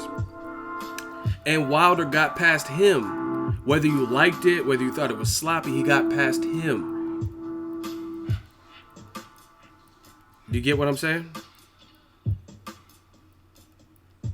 So, and the biggest thing is Luis Ortiz has that technique from a southpaw stance. He has that from a southpaw stance. So Wilder, he's going to be able to, in my opinion, he'll be able to line up the right hand easier against a right-hander than he can with a left-hander. Because Luis Ortiz had power in both hands. Power in both hands. 78 Sports said, what's good, bro? What's good, man? We just talking this heavyweight division. These dudes is scared of this fight. This is uncanny. Like, why would you not want to see this fight? Like, you guys get what I'm saying? Like, you care about being wrong that much that you don't want to see it? Like, that doesn't even make sense to me. I can't even fathom being like that. I can't fathom where it's like, my entertainment value as a paying custody, as a customer, that is not prioritized over the business and stuff like that. You know what I'm saying? But that's why you guys are getting destroyed from all angles when it comes to this fight. This fight will happen. You know what I mean? It's just a matter of how soon it will happen. And if it doesn't happen, it's gonna look terrible. And we know who's gonna look terrible on. So it's so many. Shout out to Fighter IQ, $5 super chat. I started my channel thanks to you, Ego. I'm at 71 subs. Thanks for the motivation. Ego Army, stand up. Are you going to the Jerwin fight? Shout out to 78. I might go to that one in Fresno. It's Memorial Day weekend, so I got to figure it out. But I might be at that one. But yeah, man, it's just too much pressure. And the only people, I keep telling you guys the same thing. I'm not even trying to stunt on channels, but the only people who are saying the opposite. They be using everybody else's name and not getting no views. You know what I mean? Like, I don't have to put another channel who's saying the opposite of what I'm saying. I don't have to put their name in the titles of my video, but they got to do that to me. They got to do that to people like 78. You get what I'm saying? They got to talk about what we're talking about. You know what I'm saying? They got to talk about what new media is talking about. That's the only way they can exist. You know what I mean? But like I said, just look at all the people who are saying the opposite. Like, it's actually surprising that almost all the major boxing entities have been pretty much on the same page when it comes to this Wilder Joshua situation. I mean, from Dan Rayfield to new media, like, it's just like we all agree the fight needs to happen. So you guys could keep ducking the fade and making excuse after excuse. And like I said, if Eddie Hearn puts Joshua Wilder on the zone, I'll buy it. I'll buy a couple subscriptions and give them out or some shit. It's about boxing, not about one fighter. You know what I mean? If Joshua loses, he loses. If Wilder loses, he loses. Let's see it. I keep telling you. And I said that before this year even started. LSI, let's see it. It's non-stop switching of subjects. Oh, give me 50 mil, I'll take it tomorrow. Okay, here's 50 mil. Oh, give me 50 mil plus a hopper pass to Disneyland. Like, man, bro, you didn't say all that. Okay, here's a hopper pass to Disneyland. Fuck it. Oh, give me 50 mil hopper pass, and also I want it in Great Britain. Okay, whatever. So then they give him that. He's like, oh man, it's 50 mil hopper pass from Disneyland, a pack of Skittles, some tropical fruit Bubblicious, and I want 50% split. And on top of that, you got to fight Dillian White before you fight me first. Like, what? Then you give them all that, and it's like, okay, I got the hopper pass, I got the Skittles, got the Bubblicious, the tropical fruit, I got the 50 mil, I got the 50%, and then it's I'm gonna fight Dillian White, and then it's like, oh, you gotta walk out with Prince Nassim. Like, bro, you can just keep adding on to it, non-stop. You know what I'm saying? Like,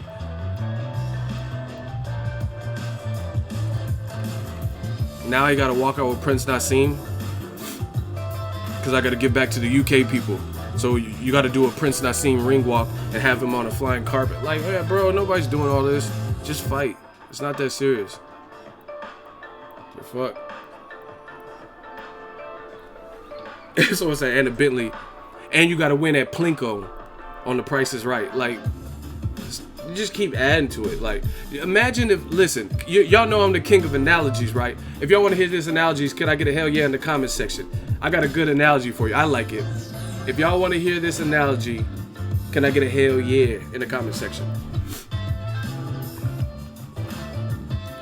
If y'all want to, I got a good one for y'all. I think y'all will like this. I need some more encouragement. And smash the like button. I don't know where we're at with likes. I haven't really been bothering. Smash the like button.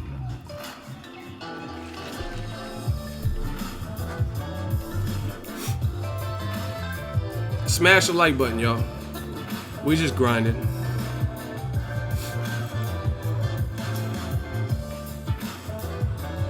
Couple more hell yes.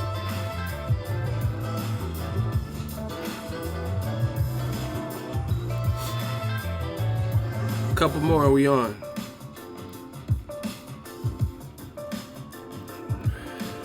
Alright, now this one is for the heterosexual males. If you're a female, just sit back and just listen. If you're not heterosexual, then just sit back and listen. This is for my heterosexual males. Here's the analogy. So, let's say you met a girl. We'll say Halle Berry. Halle Berry's always, you know what I mean? She's always been fine to me. So, Halle Berry and Swordfish. Cool. Want to make me feel good. Make me feel good. Halle Berry and Monster Ball. Whatever. Halle Berry. Shout out to Vallejo. 707 say it backwards. I want to make you feel good. Make me feel good. Whatever Halle Berry y'all like. Strictly Business Halle Berry. The Last Boy Scout Halle Berry. So, Halle Berry. So, okay, Monster Ball Halle Berry. Make me feel good. Make me feel good. Catwoman Halle Berry. Cool. Swordfish. So, let's say you meet Halle Berry in her prime. I don't smoke. Y'all think because I have fun. Look, y'all must have suspect ass lives. Y'all think I'm on all types of. That's y'all millennials. Y'all need to lay off them drugs. Y'all always be like, oh, you're on Xans and perks. Like, I'm not on any of that. I don't smoke. I don't drink. I don't do drugs. Well, actually, I drink alcohol, but I don't do drugs. Y'all think just because someone's having fun telling jokes, I get paid to do this. You know what I'm saying? Come to death row, baby. Hey, come to death row. We gonna start printing our own money. This is what I do for a living. And shout out to Vegas. Shout out to Vegas, man. This is what we out here doing. Anyway, you meet Halle Berry, right? You meet Halle Berry in her prime. You're trying to get to home base with Halle Berry. We'll put it that way. Trying to get to home base. And then she says, oh, I don't just do that. Take me out on a date. Let's go to a dinner. You take her to dinner. And she's like, yeah, I don't know. I don't feel comfortable yet. How about we go see a movie? You take her to go see a movie. Avengers Infinity War. Cool. Good flick. Right? Then after she's like, oh, I still don't feel comfortable. How about we go out for some drinks? So you take her out to get some drinks. Right? Having a good time. Oh, I still don't feel comfortable. How about we go through a walk? Go for a walk. Go to Central Park. Take her for a walk. Oh, I still don't feel comfortable. You take her to the beach. It's going to get to a point where all of these demands and all these add-ons, it's no longer going to be worth it. You're going to be like on some Bill Cosby shit. Like, I don't care at this point. Are you going to give me the pussy or not? Like, you're just going to flip the fuck out. You know what I'm saying? And I'm not condoning no Bill Cosby behavior, but I'm just saying, you like, she was making it like she was about it and down, and then you gonna fuck around and turn to Bill Cosby. I'm just trying to put the pudding pop in the pudding. What the fuck is up?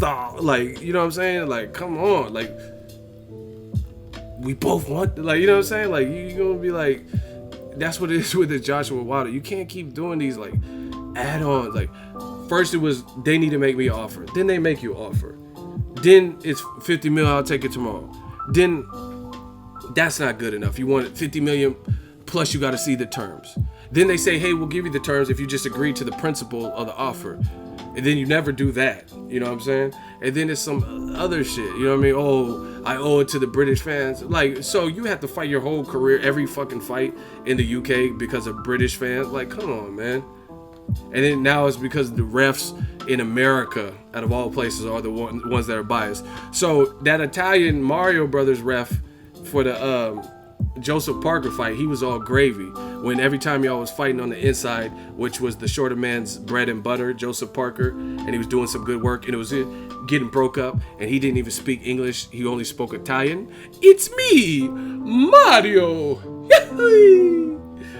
That was all good. But you're worried about American refs. Well, guess what? Wilder's an American fighter, and he said he'll go to the UK, but I'm sure that's something he has to be concerned with. You know what I mean? It's me, Mario. Like, bro, they're all, like, man, it's just going to get to a point where, like I said, people are going to stop losing interest. Just like the chick, like, she keep putting you through, the whole thing is putting you through these, like, tests and drills and stuff. Like, bro, it's not even worth it. Like, I'd be like, man, I've had bitches way badder than you, and I didn't have to do all of this, and I pulled them. You know what I mean? So you doing extra. I don't feel so comfortable. I don't know what to tell you. Get a recliner. Shit. I would like to talk to you about the sex. Put the Quaalude. No, I'm just playing, because y'all egos are rapists. We need to flag this video. Y'all some fucking haters. My wife, Camille. No. You know what I mean? Like, it just gets to a point where you keep adding on and adding on. Like, the fight is hot now. That's just what it is. It's hot right the fuck now. You know what I mean?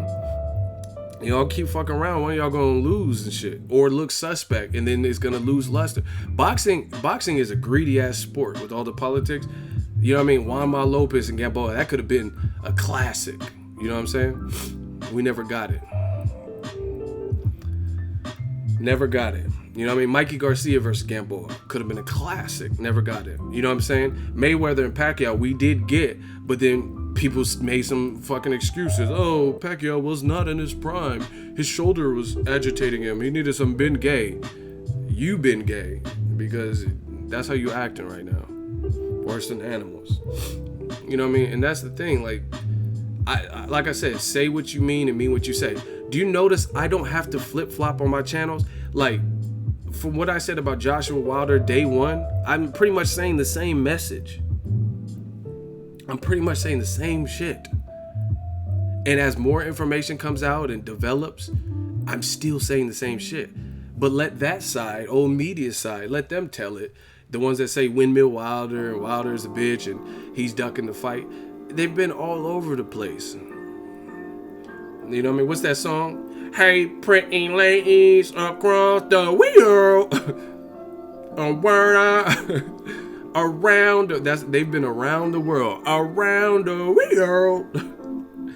Yeah, pretty. Why was he singing like that? How did you get a record deal, my dude? He's like, hey, pretty lady across the world. Why'd you say world like that? I don't know if I can say, we're across the world. Shout out to Cameo. That shit was classic. But they've been around the world with the... First, it was Wilder's ducking Dillian White.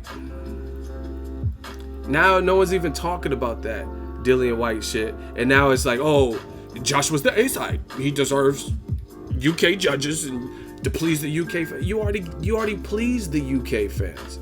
You gave them 90,000 of them were able to see you in Klitschko. So you don't think it's a bit fair to get the money you requested and then let them have that term? Especially when you're going to fight Gerald Big Baby Miller in America, according to your promoter. Just get this shit done, man. I don't care if it's in the UK. I don't care if it's the USA. I'm just saying. That's a silly reason. And then, like, now Joshua was saying he'll take less money. He's willing to take less money for the same fight just to be with his fans. But he wants to be a billionaire. It's just all over the place. You want to be a billionaire, but you're going to take... Imagine Floyd... If he could fight in the T-Mobile Arena versus MGM and he could get more money, he's going to fight in the T-Mobile. Period. And see, this is the thing. They said Wilder was ducking Ortiz. I mean, yeah, they said he was ducking Ortiz, then he fought him. And then now, they said a couple months ago, 6 months ago, 8 months ago, they said Wilder was ducking Dillian White. Dillian White got ordered to fight Luis Ortiz, and he made like one video about it. And I've heard him talk more about fighting Povetkin, Pulev than Luis Ortiz. He made one video where I seen him talk about Luis Ortiz, and it came with the stipulation. These are facts because I made a video about it. Dillian White said he'll fight against Luis Ortiz under one condition, and that was that Wilder email him a contract that he'll fight him next. But why does Dillian White have to have that confirmation from Wilder when the WBC ordered you to fight Dillian White? I mean, to fight Luis Ortiz. So that don't have nothing to do with Wilder. That sounds like an obligation to keep your ranking through the WBC. So why does Wilder have to promise you anything? You know what I mean? And I seen he say, oh, he's like pressuring Pulev to sign the contract. I would rather see, fuck the Pulev fight. I call him Q-Brat pull out because he pulled out of the Joshua fight. So fuck the Q-Brat pull out fight. I'd rather see Dillian White versus Luis Ortiz. I think that's a better fight and a bigger fight. And the WBC ordered it. So why don't you pressure Luis Ortiz to fight, to sign the contract? Because I seen King Kong Boxing, their social medias when the news broke, and they said they were with it. So the way that you're pressuring Q-Brat Pulev to sign the contract, pressure Luis Ortiz without the Wilder clause, because Wilder don't have nothing to do with what the WBC ordered. You feel me? I don't want to see Dillian White versus Q-Brat pull out. I'd rather see Dillian White versus Luis Ortiz. I'm just telling you. I'm not trying to convince anyone. I'm just telling you how I feel. Let's vote right now. Here's what they think about you. Would you rather see Dillian White versus Luis King Kong Ortiz or Dillian White versus Kubrat Pulev? Just put King Kong Ortiz or Pulev. Let's vote right now. See, this is how we take it back to the basics. If you had the choice to see one heavyweight fight between them, would you rather see King Kong Ortiz and White, or Dillian White versus Kubrat Pulev? Here's what they think about you. I know my boxing fans because I'm with y'all. I'm the people's champ. I don't see one Pulev, and if somebody just put Pulev, then I'm gonna put you in the hot seat. If you put Pulev, I'm gonna put you in the hot seat. Actually, that sounds like I'm threatening you to not vote. I'm gonna ask you why you feel that way. Put it that way. You can vote how you want, but be prepared to answer to. Okay, Patrick from LA. Why would you prefer Kubrat Pulev to Luis Ortiz and Dillian White? No, I'm not saying if you're white. I'm saying as a fan, you're you. George, you be you. He said I'd rather see Pulev if I'm Dillian White. I'm not talking about if you're Dillian White. Be you as a fan. That's what I'm asking. So let me ask the question again. As a fan of boxing, would you rather see Dillian White, King Kong Ortiz, or Dillian White versus Pulev? Go. Now let's continue the votes. Don't put yourself in the shoes of Dillian White or Eddie Hearn. I'm not talking about what they want. I'm talking about you as a fan. See, y'all always want to be businessmen. I'm talking boxing from the fan perspective, not like, oh, how much money is gonna be. I'm not talking about none of that. I don't care about that money unless they're gonna give it to me. Exactly. Look how many people voted for King Kong Ortiz, and he just got stopped. Pulev got stopped by Klitschko, but that was a couple fights ago. You know what I mean? And people would still rather see the motherfucker who's coming off a stoppage loss, because guess what? It's probably a better fight, stylistically. Pulev don't got power like Ortiz. Probably don't even have Dillian White power, from what I've seen. That's what I'm saying. Just be a fan. If you're a fan of the sport, be a fan. It's okay. But some people just care more about being right or wrong. I don't care. I'll be wrong. Like, for example, since y'all love when I'm wrong, this is how easy it is for me to cop to my L's. I really thought Top Rank was gonna make Vasyl Lomachenko, who was trying to move up to lightweight. I thought they were gonna make a Ray Beltran fight first, and I said that. I really thought that, knowing Top Rank and the matchmaking and stuff, I thought that would be the introduction to get a title. But they actually gave him the tougher fight with Jorge Linares. I think Jorge Linares is more proven than Ray Beltran. Beltran maybe is still a decent fight, but Jorge Linares to me is the tougher fight. And guess what? I was wrong. Despite me believing that Lomachenko would fight Beltran, champion at lightweight, as opposed to Linares, they actually got it done. And another reason, one of the big reasons, is because Linares is with Golden Boy. So I thought Top Rank would rather keep everything in-house like they normally do. But guess what? Ego was wrong. I don't care about being wrong because it's for the greater good of boxing.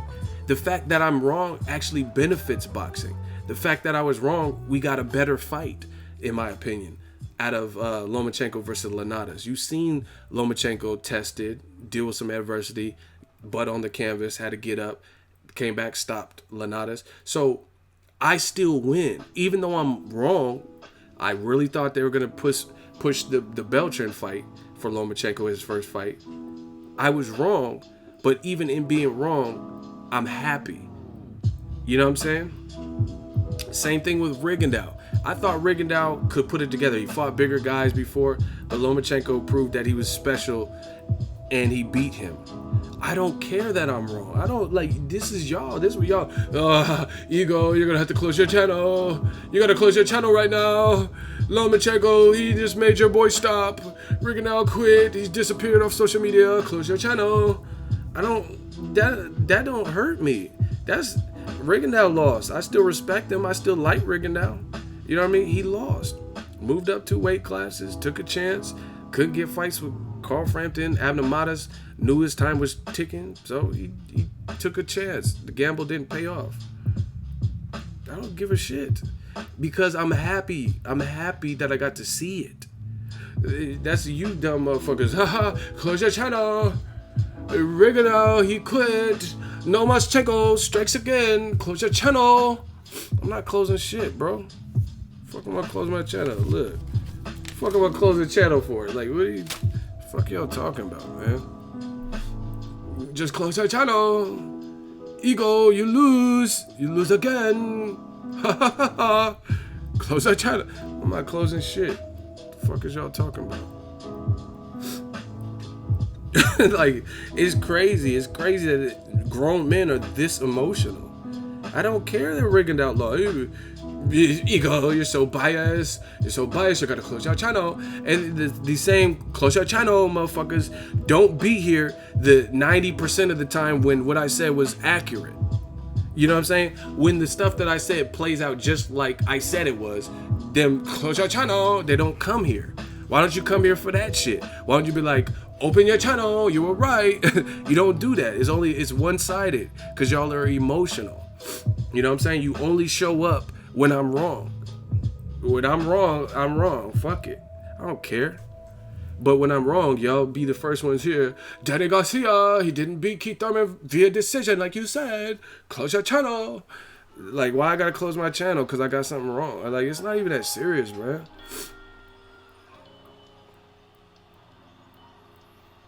You know what I mean? Y'all love it when I'm wrong. But the thing is, I don't give a fuck. I'll be wrong, especially if it's for the greater good of body. So, yeah, if AJ knock out Wilder, close your channel. Hurry up and close that channel. Hey, Sam, shut the hell up. He said, what's with the Chinese accent? I don't even know if it's a human accent, to be honest. I just said, close your channel. Like, what Chinese person is talking like that? Yeah, y'all wanna create some controversy so fucking bad. He tried to put, I just made up my own language, my own like accent and voice, and he tried to put a certain dialect. Oh, Ego's racist against Asian. Like, y'all sound stupid as shit. Close your channel. Ego, what's up with the Chinese accent? Like, how's that a Chinese accent? Shut your dumb ass up, man. I get annoyed with some of y'all, y'all just say stupid shit. And then y'all be like, I pull the race card. So I say stuff from a factual perspective, like we could prove how black fighters get treated different, or I'll show you a double standard, right? And I'm pulling the race card. But then you took some random accent where I'm just joking, and then you tried to attach like a race to it. You know what I mean? Oh, what's up with this accent? He's making fun of Kim Jong-un. Like, I'm making fun of Kim Jong-un. What are y'all talking about, man? But yeah, man, they always show up. Close your channel. It's time. You must close your channel. I gotta close my channel. But y'all don't be here talking about open your channel when I get shit right. Young Jedi said, Ego Belly feeding boxing knowledge. Eat it up, fill your belly. No crying here. West side. West side. Death Row East, believe in it. Chill, Ego, you going in, but you is funny though. It does sound Asian or something. It's hilarious. Man, I don't care. It's just some random voice I made. I don't give a fuck what y'all talking about. Y'all, that's exactly how y'all sound. Close your channel. You must lose. You close your channel. Like. But then when I get it right, y'all just disappear and hide. Just like the hot seat. I'll do videos about Joshua Wilder, and it's just like, thumbs down, you suck. This is the worst channel ever, Bias Master. But then I'll do a live stream immediately after. Immediately after. And those same thumbs down, those same dislikes, and, oh, I totally disagree. They don't want the hot seat. So what does that tell you? Close your channel. Man, I'm about to get out of here.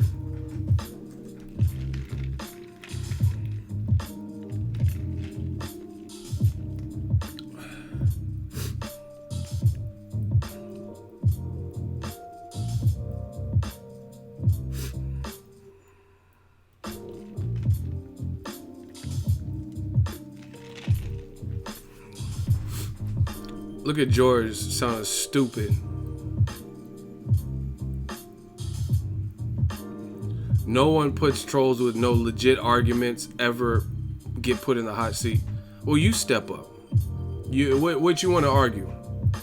You be the people's champ. George, this goes to you. So what you want to argue? You talking about, oh, you don't put anybody with legit argument? What's your legit argument? Let's see if we disagree. And if we do, you can get it. No, you don't ask me what I want to talk about. You the one. Close your channel. You the one hating. So let's go. What do you disagree with? You stand up for the people. You take one for the team. George is like, nobody. He basically trying to say that I'm only putting people with shitty arguments in the hot seat. Okay, so you stand up. I'm not hating right now, laughing my ass off. Bro, so what do you want to talk about? You saying that I'm not putting anyone in the hot seat with any logical arguments. Okay, so you argue for the people. What you want to talk about? Joshua Wilder, we'll start there. That's what the title of this video. Should the fight happen? Should it happen in the UK? Should it happen in America? Let's go. Let's see, what do you disagree with? Who you want me to put in the hot seat? I put you in the hot seat. How about that? Catch me outside. How about that? Catch me in the hot seat. How about that? So what you want to talk about? What are your thoughts? Spill the beans. Absolutely should happen. Oh, you copping, please, man. I thought you had some work for me. He's like, absolutely it happened. I don't care where it happens. No hot seat. False alarm. Bro, you get the hot seat. Of course you're going to get the hot seat because you're saying crazy shit. Not you. I'm saying the fans that say crazy shit, I want them to support their argument. But if they're saying reasonable stuff, why would I put them in the hot seat? That's not the purpose of it. The purpose of them is people saying crazy stuff. We're going to clean up that. We're going to police that. If you say, hey, I think Joshua wins versus Wilder, and you have a technical argument about why you believe he'll win, why would I put you in the hot seat for that? You don't understand the gist of the game. I'm not mad if someone picks Joshua and I think Wilder would win. That's not what this is about. That's not what this is about at all. I don't care if we differ in opinion. It's the people with radical opinions who I want them to support the crazy shit that's coming out of their mouth. So yeah, that's who's gonna get the hot seat. If you just had an intelligent argument about Wilder will win versus AJ, we don't know if you're going to be right or wrong. But if it sounds like a legit argument from a boxing perspective, then fine. If you think AJ beats Wilder and you're talking boxing, then fine. I have no beef with that. Okay, now we're getting somewhere. See, he tried to cop a plea and then I called him out. And now he wants to jump bad. Why did they cancel meetings after Hearn says he was very interested? Bro, now you're in the hot seat. Don't cop a plea anymore. You in the hot seat, bro. I knew you was hating on the low. You was hating on the low. They canceled the meeting, to my knowledge, because Joshua's side said thing A was 50 mil, I'll take the fight tomorrow. So they're saying it's $100 million fight. We have no proof of that because Wilder hasn't been on pay-per-view. So they're pulling that number out of nowhere. So since we don't have an actual number or proven stats like Floyd Mayweather to go off of, there's no way to confirm without actually going forth with the fight. No way to confirm. Like Floyd Mayweather, you could look at his track record and see he did this versus Cotto, this versus Mosley, this versus De La Hoya, this versus Canelo, this versus Pacquiao. But with Wilder, you don't have those same metrics on pay-per-view to choose from. So Joshua named his price. He said 50 mil. Since they think it's $100 million fight, 50 mil, I'll take the fight tomorrow. They called his bluff, got with the right people with deep pockets. Al Heyman, hello, this is Al Heyman. I need $50 million. Simba, you mustn't go into the, right? Came up with the bag. And then they said, agree to the principles of the deal. Agree to that. And then I'll give you all the supplemental information that you need. That's why they canceled meetings. Because they weren't trying to, they were like, oh, whoa. Because they didn't expect that. They didn't expect 50 mil. They thought those demands wouldn't get answered. They didn't think that someone would actually front that type of money and deal with that type of cash. So it caught them off guard. So then they had to switch and revert to something else. Oh my gosh, this dude's playing dumb. You getting burned, my guy. Georgie Porgy, you getting clapped. What were the principles of this deal? They told him nothing up front. That's false. $50 million guaranteed. 50% pay-per-view split on the back end. The dates were from September through December. So this year, in the back half of this year. So plenty of time to get into a training camp. A venue in America. They didn't announce what the venue was, but you would have to imagine, you have to surmise that if they're going to fight in America, they're not going to fight in fucking Alabama Bayou Billy's nightclub or something that can't sustain a fight of this magnitude. And then the last deal was no rematch clause. So that is the principles of the deal that they wanted them to agree to. Strike two. You said there were no principles of the deal. I just named 5. I named 5 basic principles of the deal. And then the rest would be, what's the actual location? What's the official date? You know what I mean? But the biggest gripe is usually money, and you're getting the money that you said you wanted for this fight. I'll say it again. If AJ comes and says yes, and the contract is BS, back out and look like the bad guys. You getting slaughtered. You getting slaughtered. This shit is easy. First, you said there's no principles. Okay, I already gave you 2 strikes. Here's a third. You said, I'll say it again. I'll say it again. If AJ comes out and says yes, and then the contract is BS, they back out and look like the bad guys. Strike 3. If y'all want me to get this boy strike 3, these young boys can't beat me. If y'all want that strike 3, can I get a hell yeah in the comment section? I'm about to go to work and body this boy. I won't lose. If y'all want me to body this kid, I'm a rebuttal what he just said. Can I get a hell yeah? It can't be too good, guys. I chose to be the bad guy. That is not a legit point. Nope. And I'm gonna tell you why. Right when the fans, these young boys can't beat me. I get as close as you want, you ain't gonna do shit. You easy work. I don't know you beat, I don't know you lost to. Alright. So this is why it's not a legit point. Because if you will verbally agree to something and then the person flips out and it's not the deal you agreed to, then how does that make you look like the bad guy? Let's say somebody calls me Miss Doubtfire. She has to go out of town and run errands, and she wants me to babysit her kids for the weekend. And she says, hey, I'll give you $2,000, watch my kids at my house. You can stay the night. There's an extra room in the master bedroom for you to sleep in. $2,000 to watch my kids, right?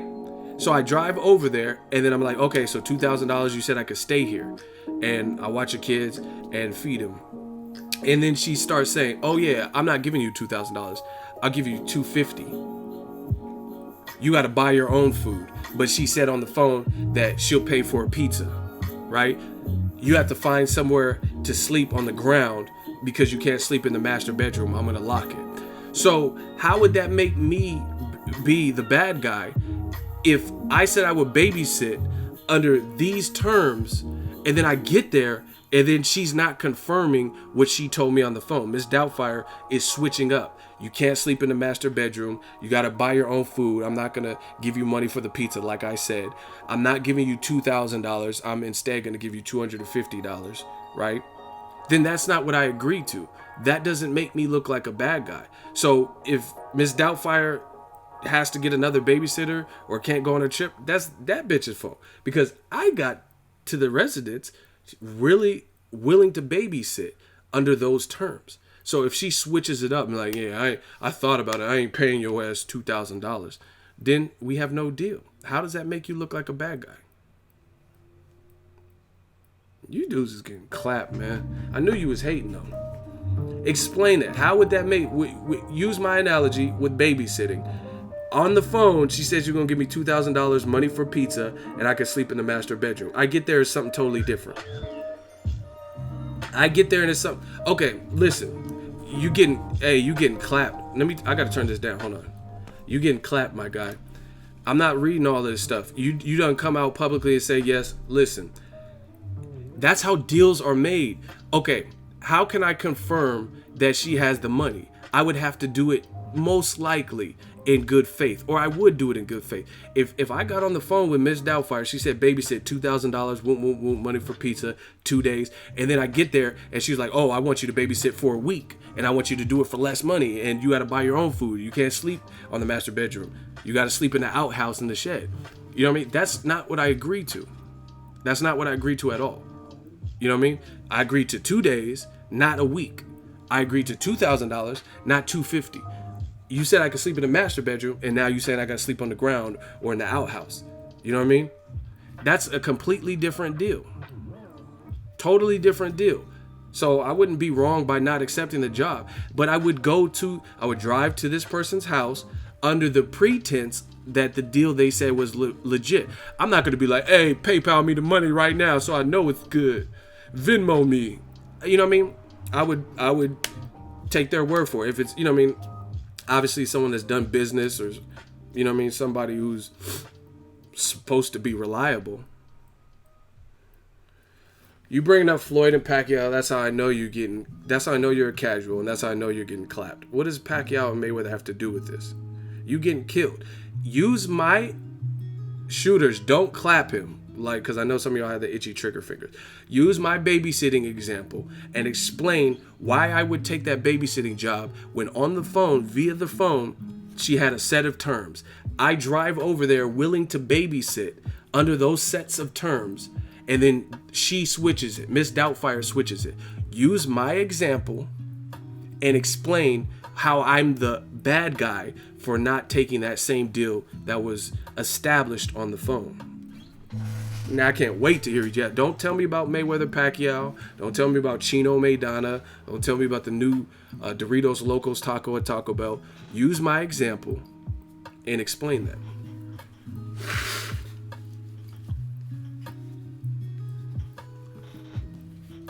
This isn't a deal for a babysitter. This is a deal for the biggest fight in boxing, and there are multiple parties involved. So now you see how he can't do nothing with the analogy. You see he had to find a back door. Oh, this is okay. PSK, keep talking. You get it next. Listen, I was about to get off, but a couple hot seats never hurt nobody. Your analogy is void. You can't even spell void. You can't spell void, so you're void. Okay, why is it void? Why is it void? What don't you understand? You said that someone would be the bad guy. Like, oh, it's an analogy. It's babysitting versus a mega fight. I get that. But the principles are the same. You said someone would be the bad guy for hearing a deal, and when that deal was outlined, it's something drastically different or has these radical terms and clauses attached to it. Then no, of course no one's going to take that. So tell me how it's void. You already have 3 strikes. I'm going to give you a bonus round because I feel bad for you. Damn, Mosquito said just log off, Georgie. I'm going to give you a bonus round. Since you see how he tried to duck the babysitter logic.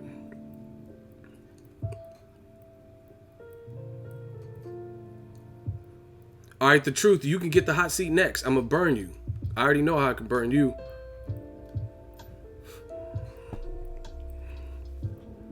They like being responded to. Well, he's already out of chances, so this would be my last response. What's taking Georgie so long? Come on, Georgie. You're going to end up like Georgie in the It movie. Hello, Georgie. Without your boat? My boat. I'm Pennywise in the sewer. You, Georgie. You don't want to leave? I love it down here. They all float. Hello, Georgie. They all float down here. Hey, Georgie. That's a nice boat. Down here, they all float. You'll float too. Come on. They all float, Georgie. You'll float too.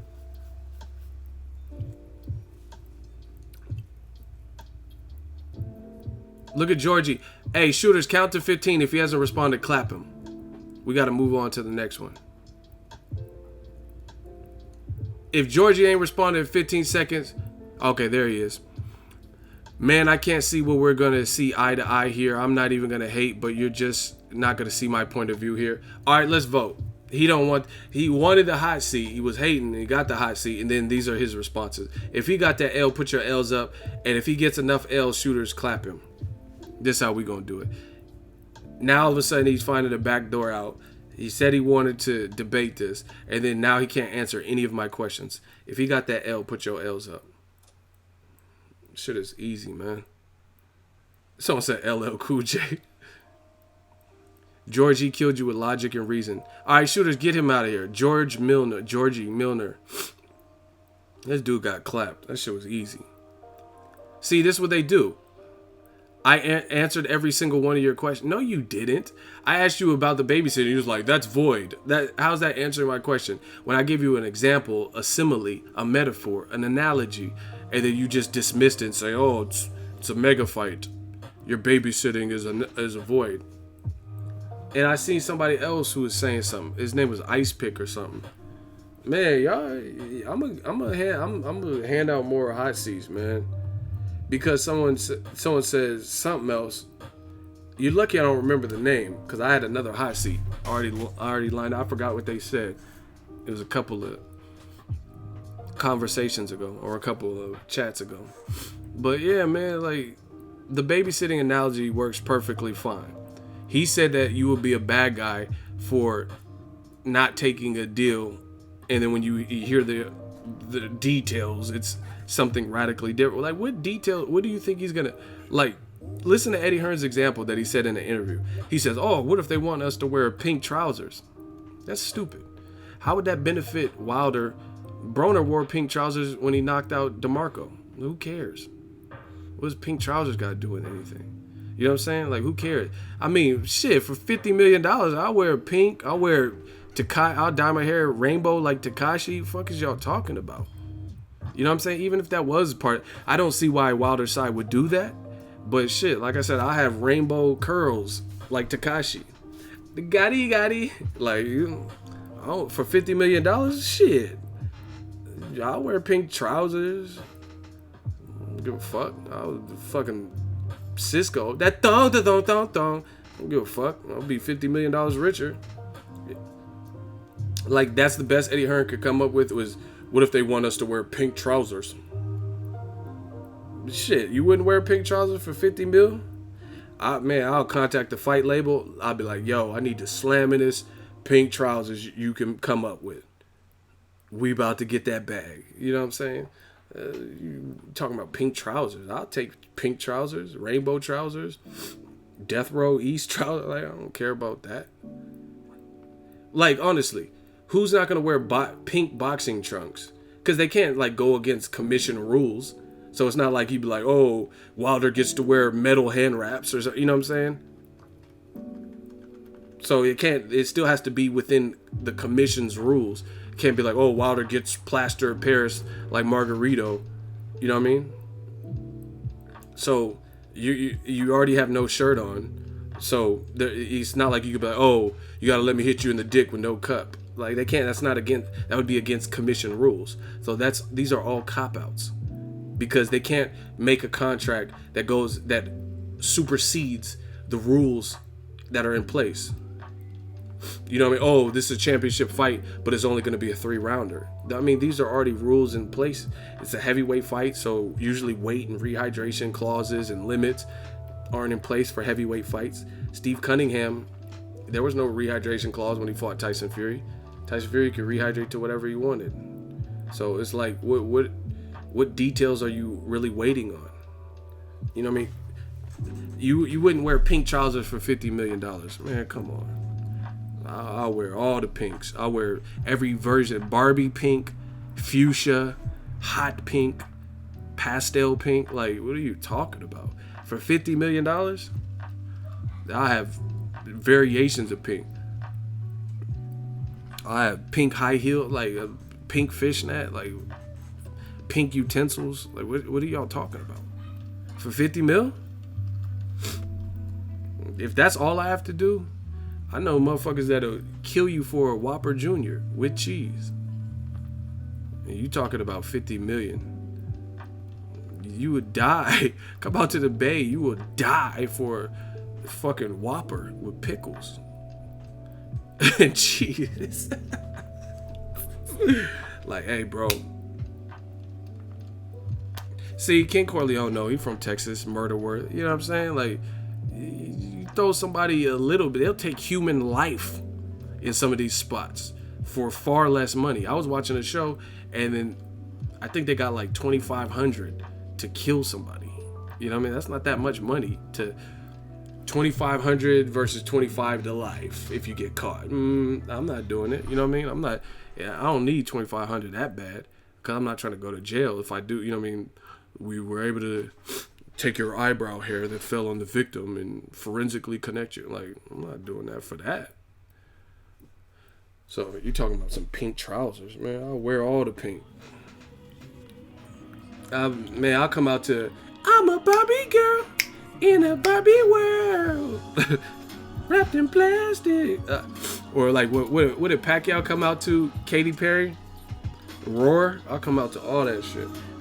Come out to Elton John for 50 mil. Like a candle in the wind. Like 50 mil. Someone said it's about integrity. Shut that shit up, man. Integrity? Man, fuck integrity. 50 mil. I'll buy some integrity. Remember when Nino Brown... Hey, I'm Nino Brown to this shit. Remember when Nino Brown was like, cancel that bitch. I'll buy another one. Fuck integrity. I'll buy another one. Hey, I'm Nino Brown. Fuck integrity. I am integrity. I'll buy me some. I'll do like Thanos and start conquering planets and taking all the integrity. With the 50 mil, fuck is y'all talking about? Cancel that bitch. I'll buy some more integrity. Hey, I'm Nino Brown. Fuck that. I guarantee you can go to eBay or Amazon Prime, probably got some integrity for you. 2-day shipping. Amazon Prime, I got a Prime membership. Pay $99 flat for the year, whole year. My shit don't renew till like May of next year. I guarantee you, Amazon got everything. I guarantee you, Amazon Prime got you some integrity for the low. And it'll be like bestseller. I'm like, oh, integrity, bestseller. Hey, I'll buy some Amazon Prime. And I'm gonna get it in 2 days, so I'm gonna be without integrity for like 2 days and shit. Cause I got the Amazon Prime. $50 million, Amazon Prime, I'm good. I'm gonna be like, oh, I'm walking around the street, look at this motherfucker with no integrity. He ain't got no type of integrity. I'll be like, man, I'm gonna get some integrity by Thursday. I'm not really worried about it. Integrity gonna be here by 8 p.m. on Thursday. So I'll be integrity-less for like 2 days because Amazon Prime hooked me up. Sponsor the channel. Shout out to Amazon Prime. Look at Channel Dawkins. He hating. He talking about what a shame. Man, whatever. Hey, Death Row East, we gonna buy our own integrity. Hey, look, we gonna buy us some integrity. He hating. I know he hating. Hey, Faith is my homegirl. Amazon Prime, that's my shit. We gonna just buy some integrity, charge it to the game. Fuck it. Damu! Hey, you tripping, Channel Dawkins. You talking about, that's a shame. And I'm joking. Like, there's certain things I wouldn't do for bread. Like, I'm not gonna backstab my people or family member or something for bread. Channel Dawkins, you sound stupid as fuck. He said you could be easily bought. Eddie Hearn said pink trousers. You're an AJ protector. Just deal with it. You're an AJ protector. Just get that tattoo. Get a tramp stamp. Just get an AJ tramp stamp. Because you're clearly an AJ protector. He's like, you can be easily bought. Bro, pink trousers for $50 million? Who wouldn't wear pink? That's the example Eddie Hearn used. Who would not wear pink trousers for a $50 million bag? That's not really... He's like, it's about integrity. So you're not going to wear a color? Man, I'll wear all red in the Crip neighborhood for the 50 million, and then just hope I don't get shot. Fuck it. I'll be like, hey, cuz, hey, 50 mil, cuz. I had to do it. I'm wearing all red through the Crip neighborhood. Snoop finna be like, hey, cuz, who is that, nigga? 9-4 plus 5 penny. Add that shit up, nigga. Man, I'll wear the all red through the joint and just hope for the best. Hope the Crips don't get on me. Like when Daz Dillinger sent the Crips on Kanye for 50 mil. I mean, shit. Shout out to the Crips, shout out to the Bloods, but hey man, I gotta take my chances. I gotta wear that drip. I gotta wear that drip.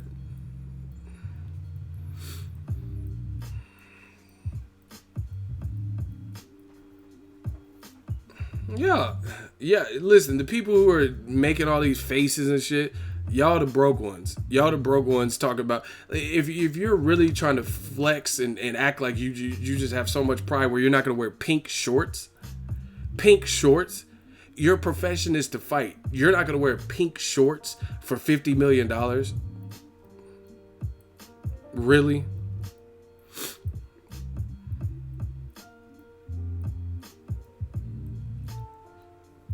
Xavier, you sound dumb, bro. He says, nah, Nick, pink. Like, so you just that gangster that you refuse to wear pink for $50 million. How much you make a year? Okay, Xavier. How much you make a year right now? What do you do for a living? Okay, nah, G, I get it. What do you do for a living? And how much do you make annually? And don't lie. Because if you have to lie, then you're only proving my point, and you're going to know it deep down inside. How much do you make annually? Because if you got it. You Warren Buffett. Or Warren Buffet. One of the two. You something like that. If you have it like that, to turn down 50 million just to not wear a color, you must be, you know what I'm saying? You might be Elon Musk or somebody. I'm still 16. I know you make more, G. No, it's not about me. But, okay, so you're a 16-year-old. You little Bow Wow. And you so gangster that you not going to take $50 million just to not wear pink. But your whole generation is wearing pink. And purses and feathers in their head and feather boas and all types of shit. Your whole generation. So I don't believe you. Because I look at Lil Uzi Vert, he got bull nose rings, he got purses on and high heels. So how are you 16? Your whole generation is wearing shit like that for less than 50 million. Tekashi got rainbow hair for less than 50 million. So why would I believe you right now? You're 16 and your whole generation is dressing like this as is. And those are the rappers and shit. Lil Uzi Vert and like Lil Prozac and all that bullshit. But the kids is wearing that anyway.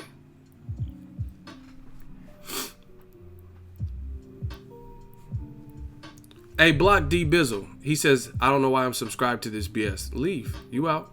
That's cool. Kennedy Linder clapped you.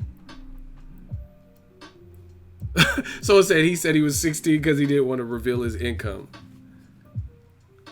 See, y'all tripping. Now he said lay off the young and ego.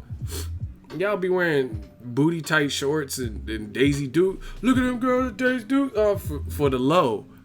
Y'all wear that shit for the low. I see rappers on the red carpet and purses and shit.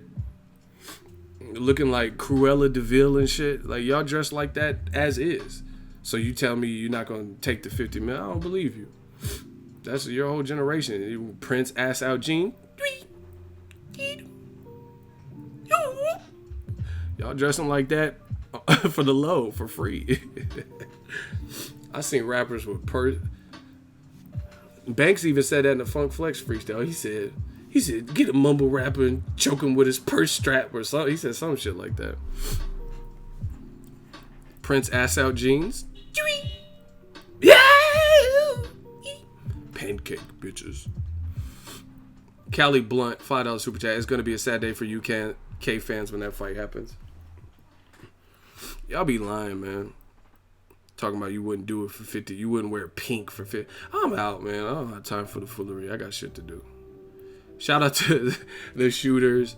These new rapper, 16-year-old. Your whole generation is wearing that type of shit. Rainbow hair and pink, like, undergarments and utensils and all that shit. Skinny jeans. Platform shoes. You know what I mean? I seen somebody, 50 was roasting ASAP Rocky, his outfit. And you trying to tell me that nobody else, you ain't gonna wear pink boxing trunks for 50 million.